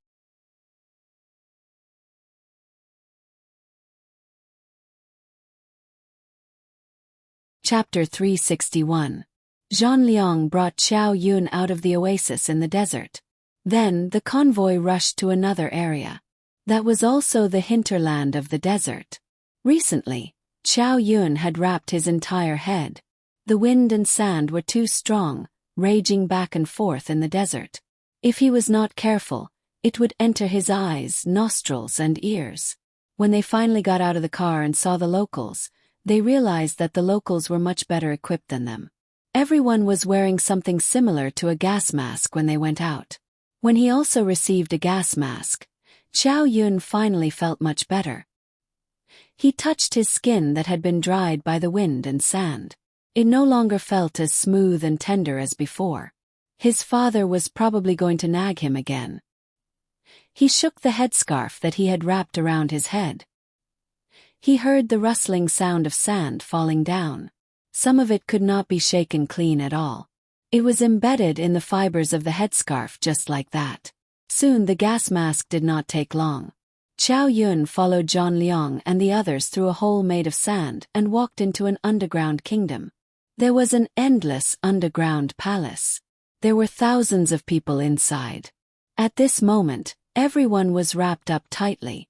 There was not a single bit of exposed skin. Qiao Yun's first impression was that he had come to a pharmaceutical factory. Hundreds and thousands of pharmacists were doing experiments. Zhang Liang led a group of people and followed the guide through the factory. It was obvious that Zhang Liang was very familiar with the guide. Zhang Liang directly called him Old Gon. Old Gon's stomach was very big. He was a typical person from the devil realm. He had long horns on his head, thick limbs and a big mouth. He looked like a hippopotamus. When he walked, dong dong dong, it was like a wooden stake knocking on the ground. He joked with Zhang Liang along the way and listened to Zhang Liang talk about interesting things outside. They laughed and laughed as they walked to the end of the underground factory. After turning a corner, Qiao Yun was shocked. He saw a large patch of red entering his eyes. It was about 10 meters tall. The entire underground factory was piled up from bottom to top. It was the flower he saw in the oasis. Holiest *T. This is a drug manufacturing base. Kong Xiaoming shouted in the bracelet. Qiao Yun looked at the red flowers piled up here. They were still connected to the lush branches and tender green leaves. They were like the gentle hair of a young girl. At this moment they were intertwined, piled up, and clustered together. The beautiful flowers on top were like shy faces, tender and alluring. The sturdy fruits were like newborn babies, flashing their tender and puffy faces, making people want to pinch them. Old Gon pulled out a flower from the side and held the fruit in his hand. He pierced it with a dagger and saw that the fruit looked like it was overflowing with milk.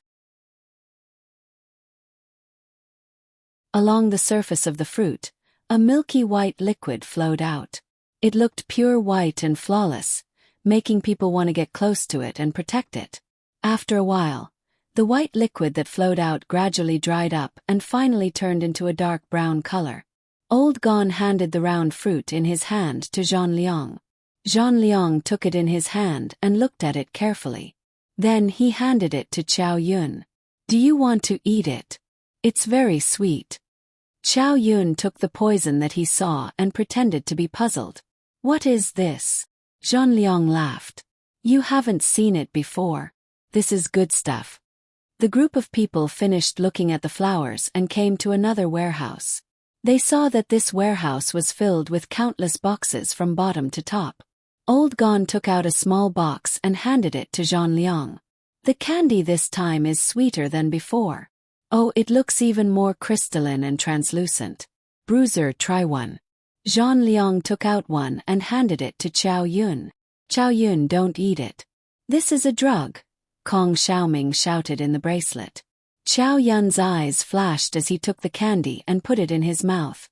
But at that moment, his palm moved slightly. Zhang Liang thought that it had entered his mouth, but in fact, Qiao Yun threw it into the bracelet.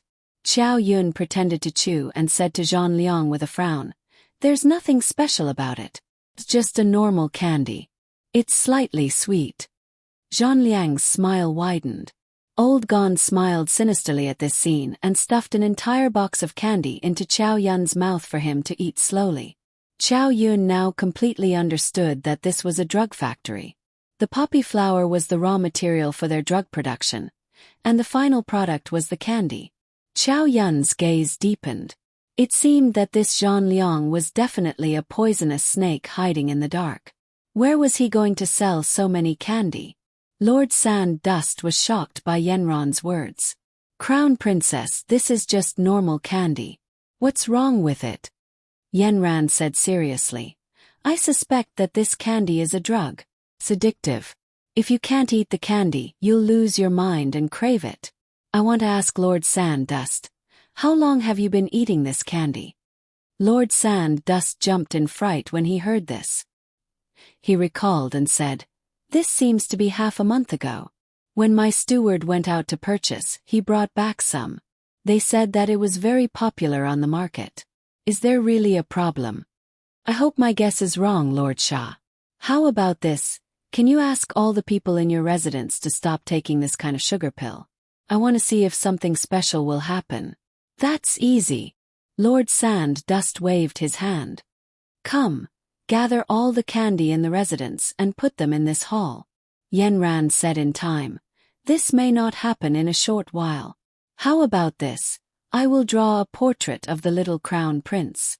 When you send people to search, help take a look. Lord Sand-Dust agreed. Taking out a pen and paper, Yenran drew about 10 portraits of Qiao Yun. City Lord Sand-Dust, I hope that you won't tell them the little crown prince's identity first.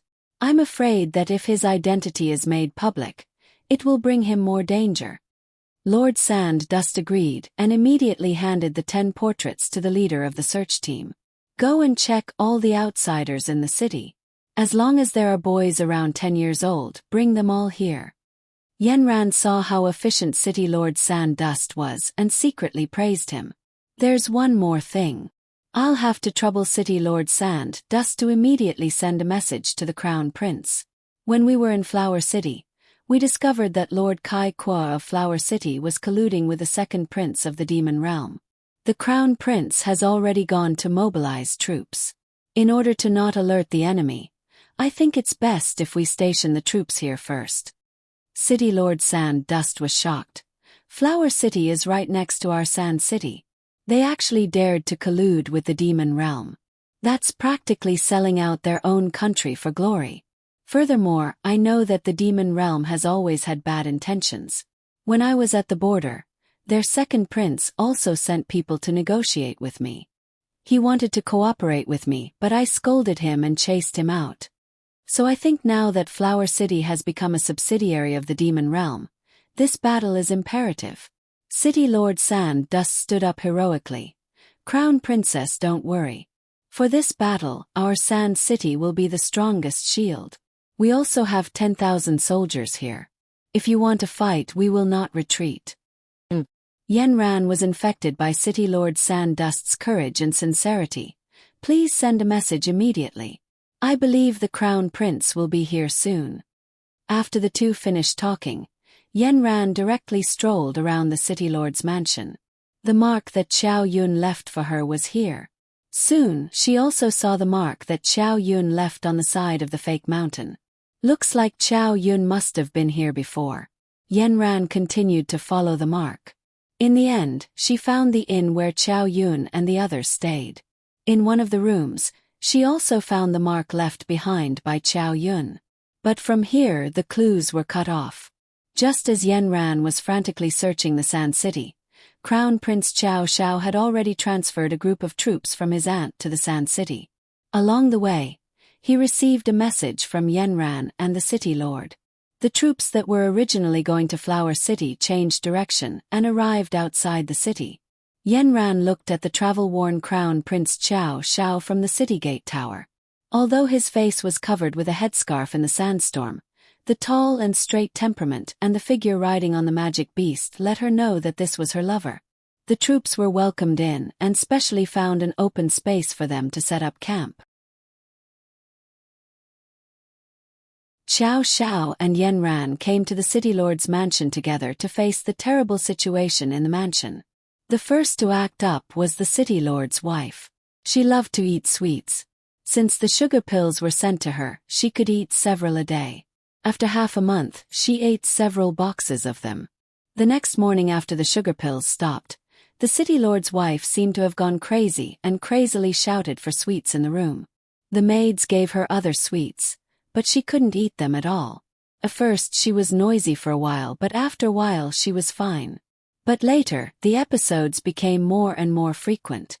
About every 2 hours she would go crazy. No one could stop her. When the City Lord's wife found out that all the sugar pills had been received by the City Lord, she didn't care. She didn't even put on her shoes and quickly ran to the City Lord's study. The City Lord was talking to Yenran and Qiao Xiao about Huadu City. They saw the City Lord's wife rush in with tears and snot. Her hair was very messy, and she didn't even put on her shoes. The socks on the soles of her feet were black from running on the ground. The City Lord saw that his wife was so unruly and wanted to reprimand her, but before he could open his mouth, His wife had already pounced on the sugar pills on the table and stuffed them into her mouth. The three people were so shocked that they didn't have time to stop her. They saw the city lord's wife sitting on the ground with her head leaning on the small table where the sugar pills were placed. Her hands were still trying to grab more sugar pills. The city lord immediately went forward and helped his wife up. "Madam, what's wrong? What happened?" The city lord's wife's eyes suddenly widened. She grabbed the city lord's sleeve and cried miserably. "Master, you can't take away the sugar pills. I want to eat sweets. I want to eat sweets. Without sweets, I'd rather die." Sand Dust Lord was pulled to the ground. He looked back at the Crown Prince and Crown Princess with an ashen face. You're tuning in to the Whispers of Romance YouTube channel. Don't forget to subscribe and join us on this journey to catch the most captivating stories.